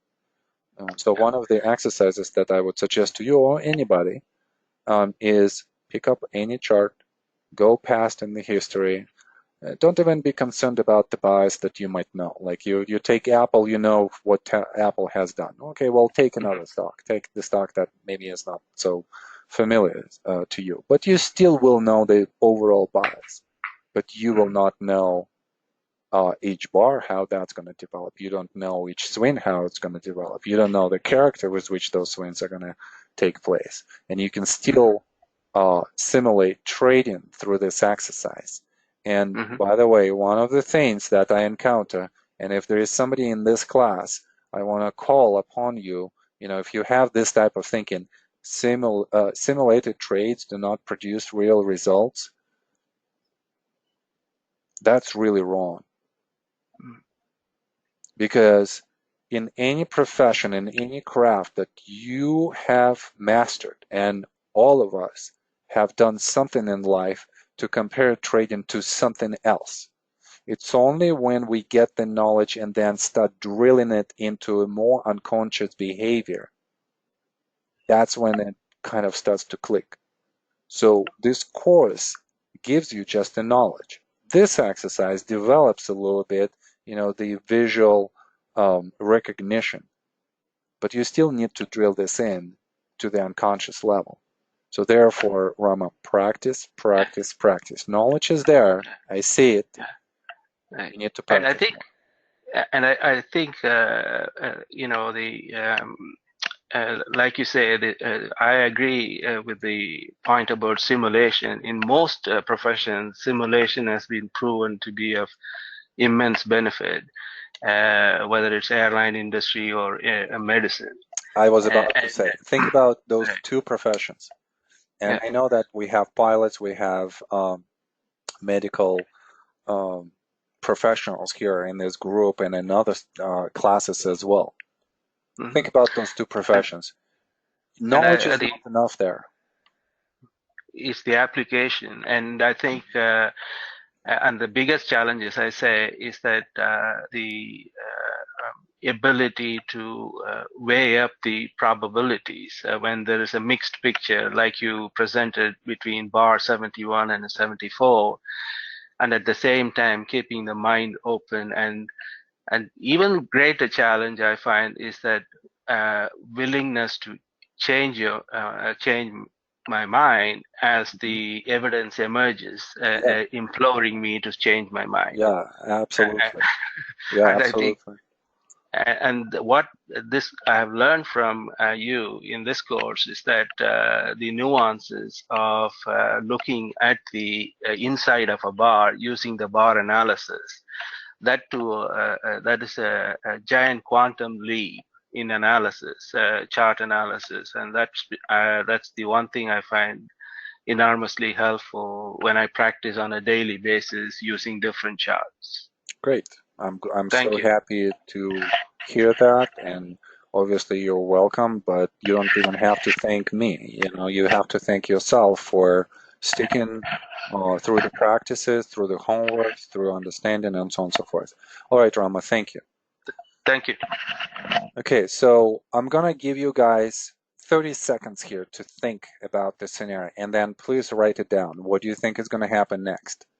Are we gonna fail on this attempt to upthrust, to go up, or are we actually gonna break out of this smaller trading range? 30 seconds.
All right. Let's see what's going to happen here under everything that you wrote. Okay, so fail. Price moves up and breaks out. Looks like it will drop further. Demand not strong enough to break resistance. Okay, interesting. Okay, so only 3 answers. That's interesting too. All right, let's see what happens. Let's analyze this. So we said that or rather Rama said that the move is going to be fast. So we've seen that the first leg to the downside indeed is really fast. It's an ease of movement. They have sold everything at this point right here, and they don't have to sell anything. Weak hands cannot push the price up at 74, 75 or support that price. But something happens at 76. 76 has an increased volume signature, which suggests that there is some buying behind it. We could see this also from the demand tail. The price goes down quickly and then stops. We might be thinking here that it's still favorable to us for our short position. This could be a sign of weakness. And the next attempt to go up is LPSY. We actually could even increase our position size right here. Add to the position, add to a short. But then the next bar, the very one where we would add, let's say on the intraday basis here, does not have a commitment to the downside. So this is something that could produce a question in our minds. Not a big volume signature at all. There is no supply here. So there is some kind of exhaustion. So we're thinking that after this, without commitment, we're probably going to have some kind of rally. The rally that we have actually encourages us to stay in the position. We can't overcome the point of the resistance. And then off we go to bar number 77, which is also a very interesting bar. Why is it interesting? Well, just because of 2 things. The volume signature is the 4th largest or maybe the 5th largest on the whole chart. If we would be thinking that there are some characteristics of selling on this bar, we probably would just confirm that. Yet, we are closing above the support. So we try to commit and we fail. Doesn't look like a very bearish scenario. With so much effort to the downside, the price should go commit below 76 level, and not only that, but progress to the downside. And we don't see that. So then off we go to the next bar, which is to the downside. And we still cannot commit to the downside. 78, we have an increase in effort in the progression of the buys, and yet the close is above the support. So look at this, guys. When was the last time? What was the last bar? And write this down for me. What was the last bar, let's say, from 74, what was the last bar that committed to the downside with the close that was progressing below the areas of the short-term support that is created by different bars? What is the last bar that committed fully to the downside below levels of the support? What do you think?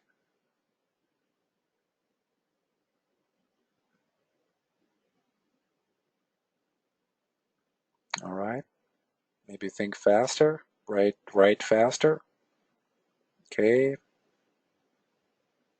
More. I want more answers. Think about this. What is the last bar that has committed to the downside below the support? Let me give you an example. Okay, so let's say from 61, what is the latest bar that commits to the upside? Well, we see that this was the close, the highest close here. In this, from 55 to 61, what was the last bar that committed to the downside? This one right here. So we're looking at this move to the downside. What is the last bar that was committing to the downside below the support. So here, above the resistance, this was the latest resistance. This is the commitment here. This was the latest support right here. This is the latest commitment. In this case, okay, let's work on this. What is the latest support? Right here was defined by the low of bar number 80. Do we have any bars that commit below that? Somebody was saying between bars 80 and 81. These two, no. Do they commit below 80, below this support? No, they don't. So therefore, there is no commitment here. Okay, what about these bars? Do they commit to the downside between 78 and 80?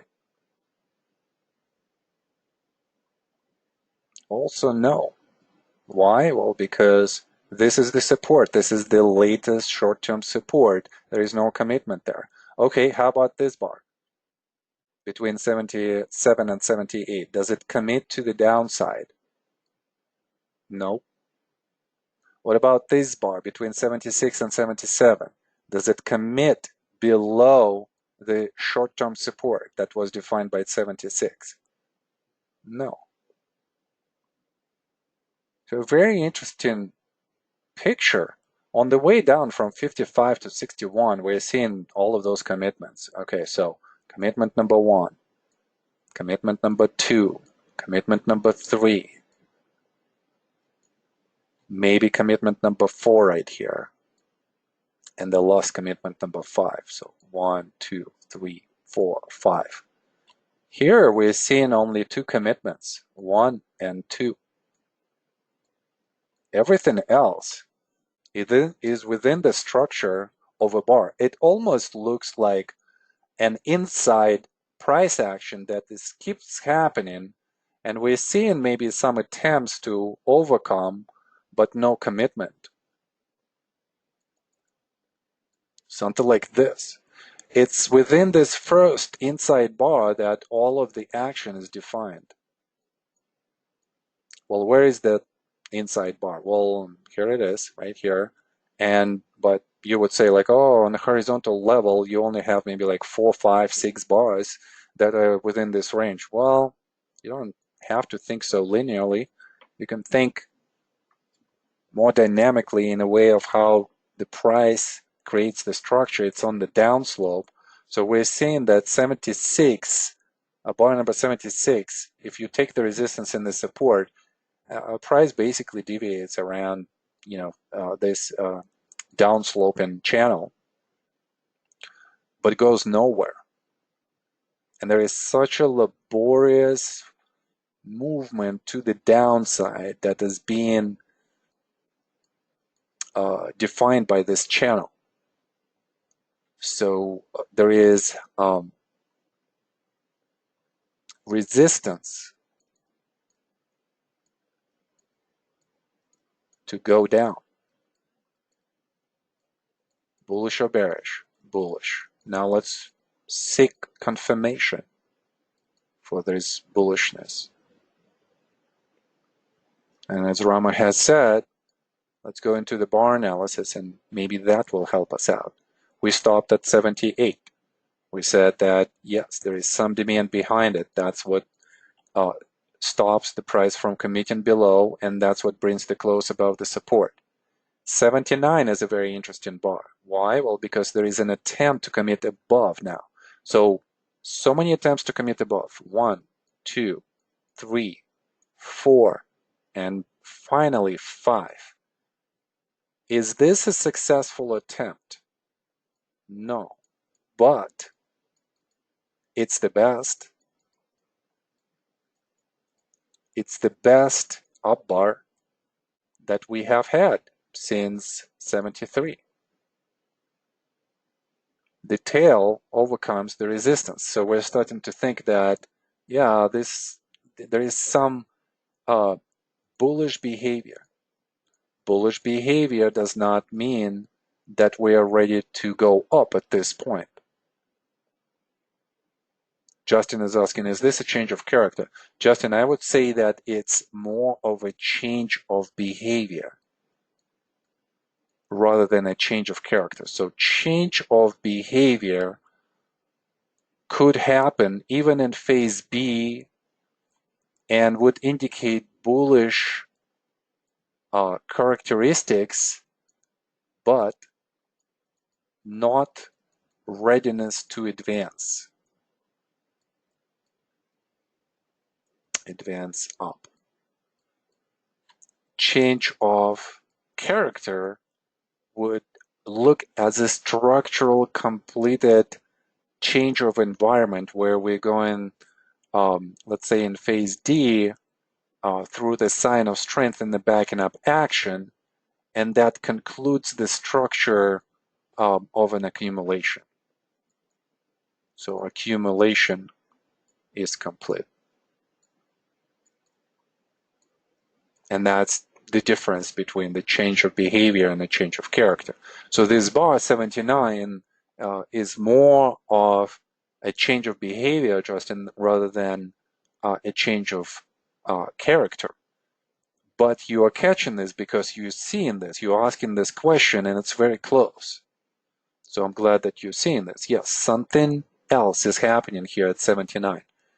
Then look at how the next, and it's probably analogous to 78 because there is this attempt to go up. Now think about bar number 80.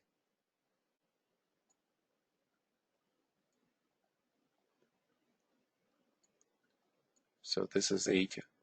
Effort goes down, and yet this has become the best bullish bar because we're opening here, going most likely up first because we are opening with the gap, and then we're closing below. Then going down, so there is a lot of selling. And here at this point, we're thinking, would the price stopped with the close below the support? Because if it does, we might be in this situation where, we're committing below finally, and price does not come back. But here the price comes back, and it looks so much different than 80. The spread is much more, and it happens on the diminishing effort. If effort is diminishing to push the price to the downside, then supply is diminishing as well. If supply is diminishing, then we're going to have some kind of at least attempt to rally. And we already saw that from 78 to 79, there is a change of behavior. So now that the price comes back, it still closes below the open, but we're seeing that a lot of the gains are being made into the close of this session. So this is a completely different bar than 79 because whatever supply comes in, supply is being absorbed now much faster. And then look at the conclusion of this change of behavior action. At 81, effort is increasing tremendously.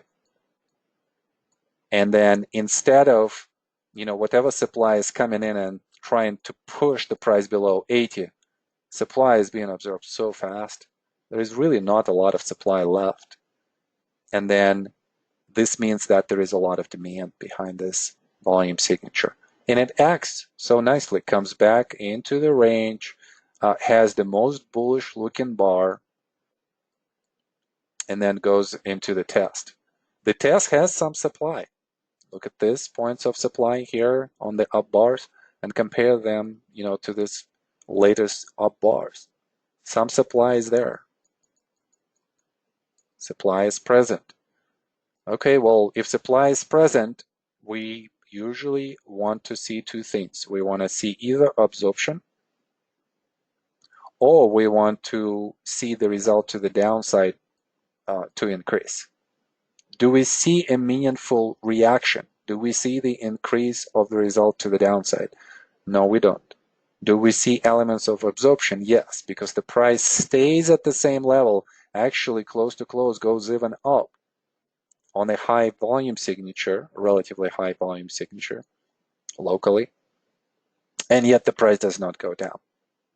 So increase of the supply on the test, no result, means absorption is underway. So we're thinking that this is absorption. And therefore, we could devise any tactics here as, and they would all be related to some kind of breakout strategy. What if we have a ball like this? Then we definitely want to come in on the breakout. If we are very much convinced right now that this is a bullish scenario, we could buy the market here, and we could put the stop loss just below 80.81 because the meaningful demand has come here.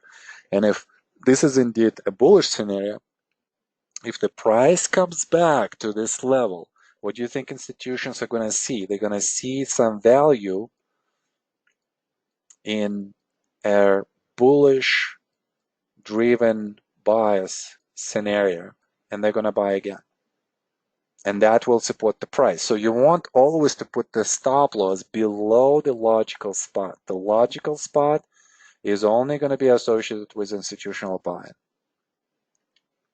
All right, well, so either buying here or buying on the breakout. What could we say about the character with which the price can potentially move from here? Well, probably gonna have some supply coming in here. There is a bunch of supply right here, and I think that these sellers here are still kind of looking for blood and looking to sell. So they're probably, this whole area right here is just like a danger zone. So the price probably gonna come into this area. It's gonna show some bullish buys by committing above, and then it's probably gonna have some kind of reaction. And the way how we could also judge the character, how else we could judge the character. So we're seeing that, okay, maybe a reaction right here. But what kind of reaction are we going to have here? Well, now we could look at some analogs. And we usually would look at the analog of like bar number 70 and 52. And let's say 45, 46. Those are analogs. 47, 53, 71 are analogs. 48, 54, 72 are analogs.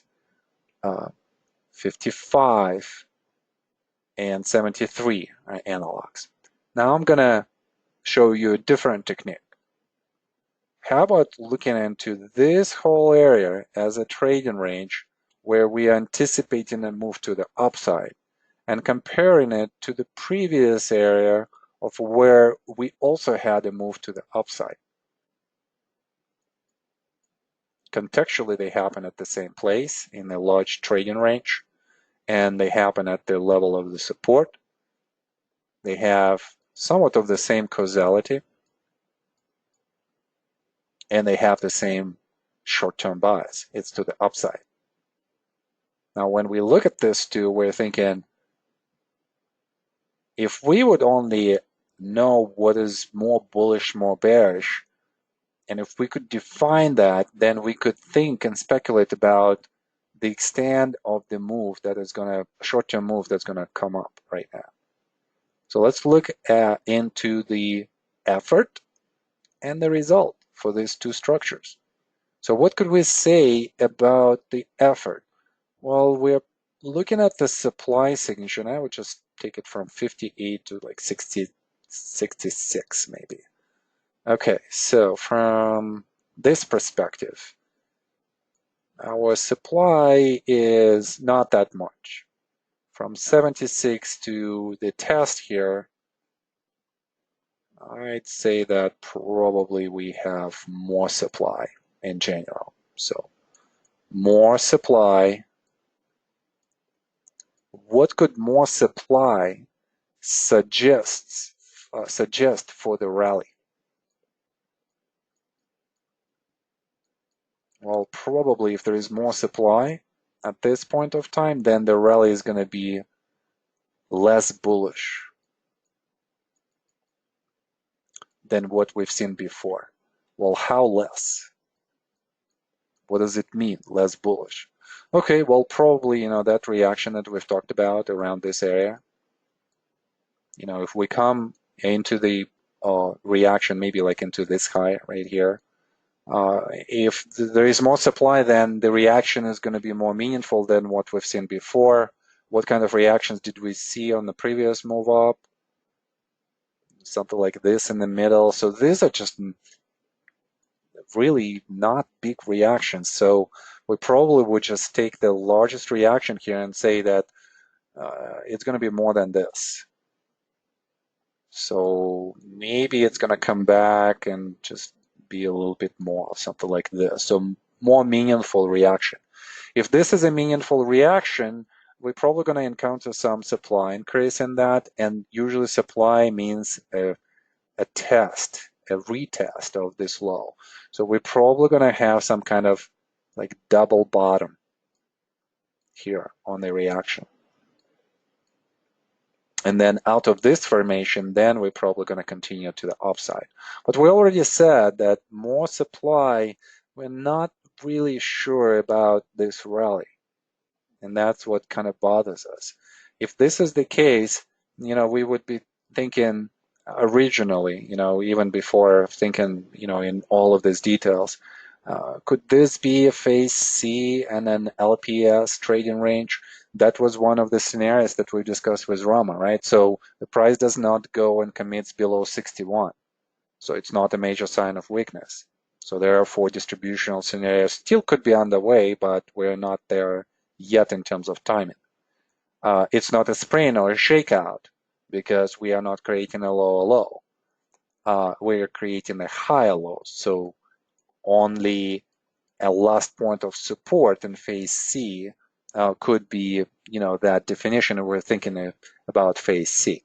Also, on the bullish case, there could be an attempt, to still be in phase B. This could be phase B could be still a scenario for the distribution, and could be a scenario for accumulation. So again, you gotta be so flexible here with how you are not being caught up in the cognitive bias of one scenario. We need a proof. We need a proof of one scenario over another. And the only conclusive deductions that we could make are more short-term at this point than long-term. So we need to see how the price is going to react to the upside. We need to see if this reaction is going to develop in the way how we're looking at this. And even if we do that, and if the price goes up, we're still questioning the whole bias for the whole trading range here. Why? Well, because we saw from the analog trading ranges that this latest trading range from 76 to 81 has more supply in it. If there is more supply, then why would we even be thinking long-term bullish scenario? We could be thinking short-term bullish scenario and then give us a clue of what's going to happen. We basically need to see what's going to happen here again. I think that we've kind of exercised our knowledge in such way with all of these smaller trading ranges that give us a really good indication of what's going to happen with the swings. I think we kind of established this. So I'm not worried about the short-term scenario. I'm more worried about the long-term scenario. So let's just see what happens. Well, here we go. That reaction that we talked about, going into this area right here. This is where we saw a lot of supply coming in, so we know that supply is going to come in, and look how it's coming in. This bar right here, 85, diminishing spread and increasing effort suggest presence of the supply. It's a memory that market has created around this area. And look at where it is. It's just at the same level. So we're testing the same level of the supply where the institutions come in and start selling. And we see that at least, yes, there is some selling into bar number 85. We said that most likely we're not going to have the same smaller reactions that we had on the previous rally. So this reaction is going to extend itself as the evidence of the supply.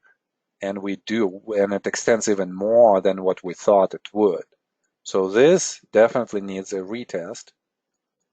And this retest comes somewhere here. Is this a good test for us? Well, I think so. And look at the levels of the supply here on the first reaction, and look how supply diminishes. So we would be thinking that there's going to be some kind of continuation into the area of the resistance. And this is our cluster right now. This is where we would be thinking of getting out of this position if we are in. Before we go any further, I want you guys to see how analogs are confirming each other and what exactly you could extract from this as an information. We're seeing an area of causality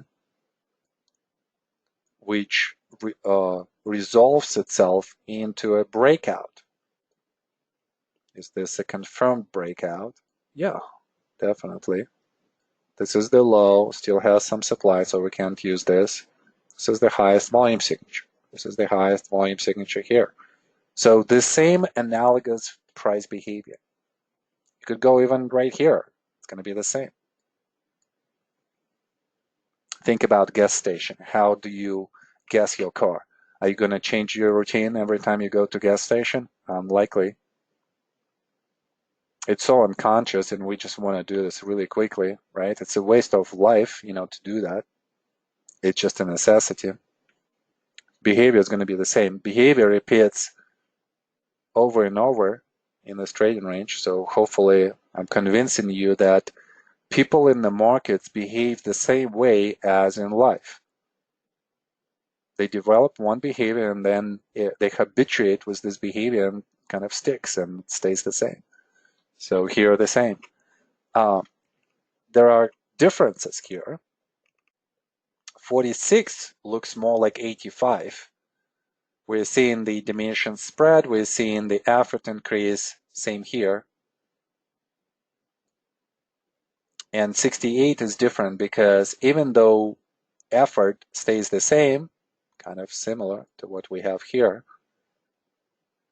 the reaction is not that great, like it was at 46, or like it was on the first bar after 85. And that's the big difference. That's that small nuance that if we miss that, we might be agonizing as the price goes to 86. But if we are thorough with our analysis and we see that supply in this formation is more than in the previous accumulation, then we would be expecting that the reaction is going to be more. We would be expecting that supply is going to increase on that reaction. And as a result, we're going to have a subsequent test of that. And here it is. Okay, so we still would be in this position. We would move our stop loss to 86, below 86. From below of 81. And this would be a very difficult trade. I'm not sure if I would be excited about this trade. I'm not sure if I would stay all the way with this trade. I might be thinking even here that I'd rather just get out of this trade because it just produces a lot of anxiety in me the way how it behaves, even though I might be understanding this, but still, I might scale out, a portion of my position, preferably on bar 87. That is basically by the close is going to show us that the effort is still high, and yet there is no intent here. There is failure on the intent to overcome the resistance from 85. Just leave a little bit. Okay, so this is what happens next. Look at bar number 89. So 89 is actually an extremely good bar for us because it looks extremely bullish, and the effort increasing in the direction of the bar. If I would be comparing this bar and I would try to find the analogs, I would come back to our discussion with Rama where we looked at 70, 52, 46, 45. There is the same intent in all of these bars to do the same thing, and that is to overcome the resistance and commit to the upside. And bar number 80 is very convincing. because it's the highest close in this trading range. That's number one. And more importantly, it's the highest close above the analog bars that we see. So it's more bullish. Yet we know that we still need to commit about the level of the resistance. Did we do that on bar number 89? We still have not done that. We still have not committed fully above the resistance that was the highest resistance at 74. So it kind of gives us a little bit of a hesitation, and we want to see what's going to come next. We know that the momentum is so high that most likely we're going to have a movement that's going to continue to the upside. And we're just thinking, okay, well, what is the target? That's number one. Then what is the character with which it's going to move? Are we going to see like a splash of the supply coming in and then the price going to react to the downside? Or are we going to see some supply coming in at this spot and yet the price is kind of stable? So that's going to be very interesting. Or maybe the price actually goes up even. Because the first one is still going to be an upthrust. And the second one finally is going to be that major sign of strength that we are thinking about. One of the things here as well that we could quickly think about is another point of resistance where we might take these highs, and establish maybe an upsloping resistance, something like this. So then the target for us is going to be target number one as an upthrust, and then target number two as a major sign of strength, but we need to have a close above. That's the plan. We're still in the swing position. We're feeling now so good after 85, 88. We might not be fully in that position at this point of time, but whatever we have remaining actually shows a really, really good momentum to the upside. And at least short term, we have two targets here of where we might be coming out. So the main thing is about the character. How are we going to move there, and what kind of character, is going to help us to define, some kind of bias. Okay, let's see what happens next. Oh boy. Have you anticipated something like this when you were looking at the previous bars? And this is why when they say that the market is basically an ocean of uncertainty every day, I would think about the bar like this. I would think about the price action like this. I would think about the volume action like that. That's uncertainty. So many bullish characteristics on bar 89, and then 90 comes in with the largest volume signature on this whole chart. And then look at the spread of this bar. If we were thinking about the analogs for this bar, we would be thinking 71, 53, 47. Well, how would comparison work for bar number 90? Effort. Well, I don't know even how to describe this. I'm just going to put this. Okay, result on bar 1990, and obviously to the downside, right? To the downside. What is the result? Largest spread among all of the analogs.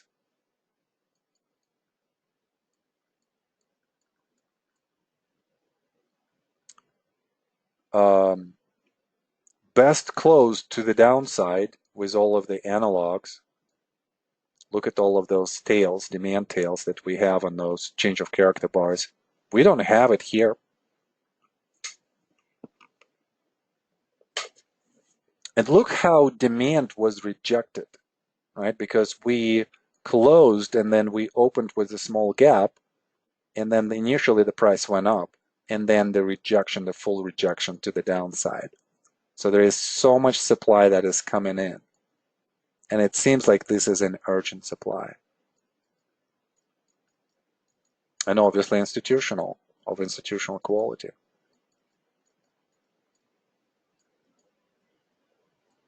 What does that suggest?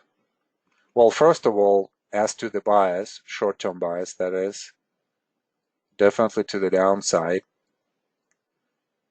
kind of reminds us of all of the analogs that we went through in this area. We just maybe just looking more at the upsloping resistance here. Still acts as an upthrust as it acted before, as it acted before, as it acted before. So upthrust, upthrust, upthrust, upthrust. But there is also something else. Just the character with which this has happened is just so tremendous, you know, to the downside, both on the result side and on the effort side. So this just huge increase of the result suggests a much more bearish reaction. Okay, well now let's think about Wyckoff structural analysis here. If we are to have a much more bearish reaction in this structure, where would it go? Well, it probably would overcome this support at 80 and 81. And then the next support is going to be a cluster between 40 and 61. This is our target 1, target 2, and then below that is going to be target 3.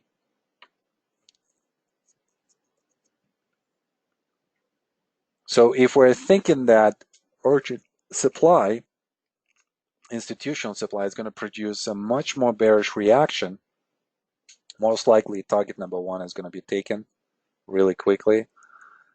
Target number 2 will be tested, and most likely just because of how bearish we are here at 90 and 89 in comparison, let's say, to 53 or 55, most likely we're also going to make a lower low here. So we're going to overextend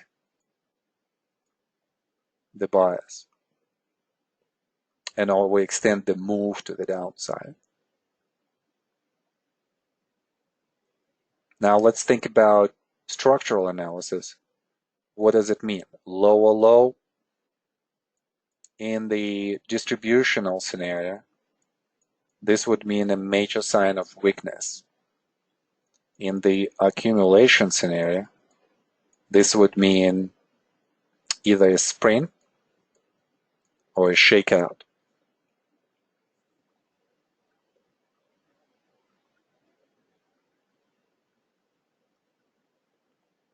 These are the two scenarios, but look at the possible trade that we could have. We had a downside trade here. Our exit is probably going to be somewhere here on this bar. This was the trade. We looked at into this trade right here. Our exit is most likely is going to be somewhere here in this area. If this trade is to develop, this would be the best trade to the downside so far. So we definitely want to participate. So in both of the scenarios with the low lay, whether accumulation or distribution, it's just still there is a lot of room. So now it's all about timing. We talked about the character. We talked about the targets, the structural things, and now the timing.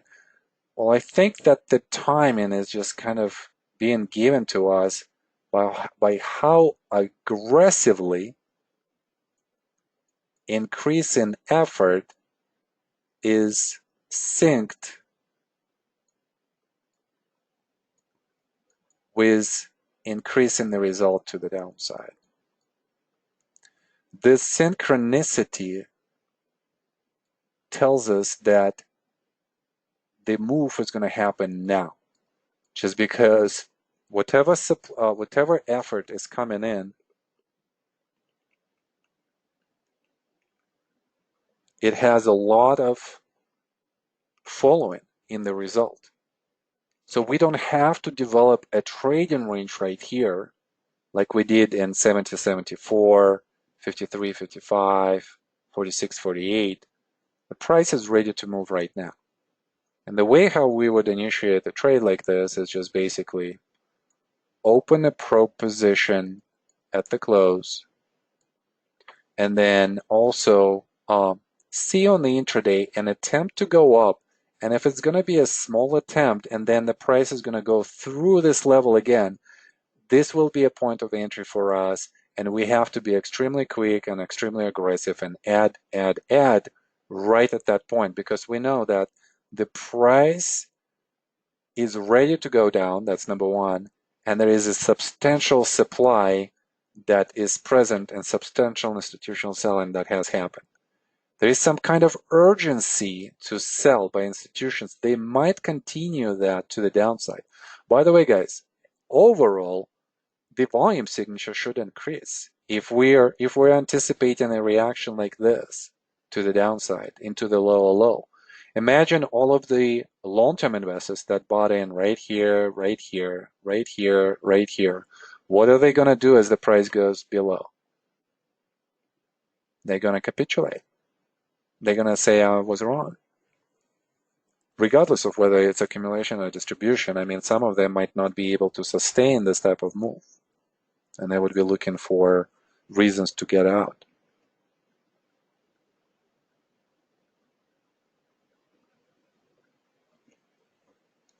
Okay, so again, we know that we would have the probe right away. We know that the point of entry could be on the intraday level if it's going to give it to us like this. So let's just see what happens next. Here we go.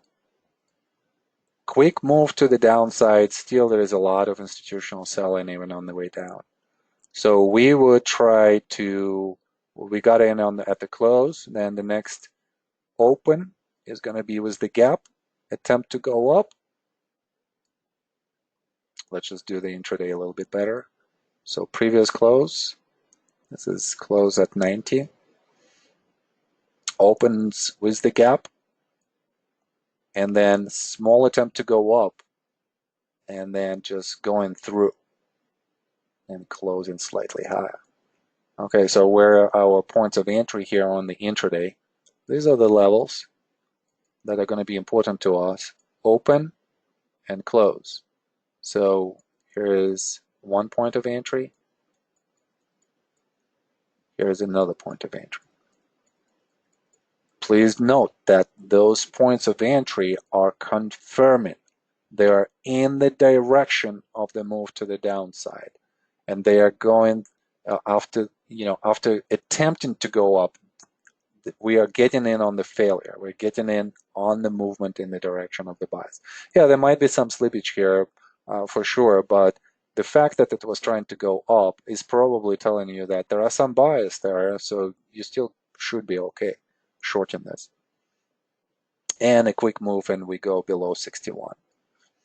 All right, guys, this is where we're going to stop today. So obviously we have not finished the exercise.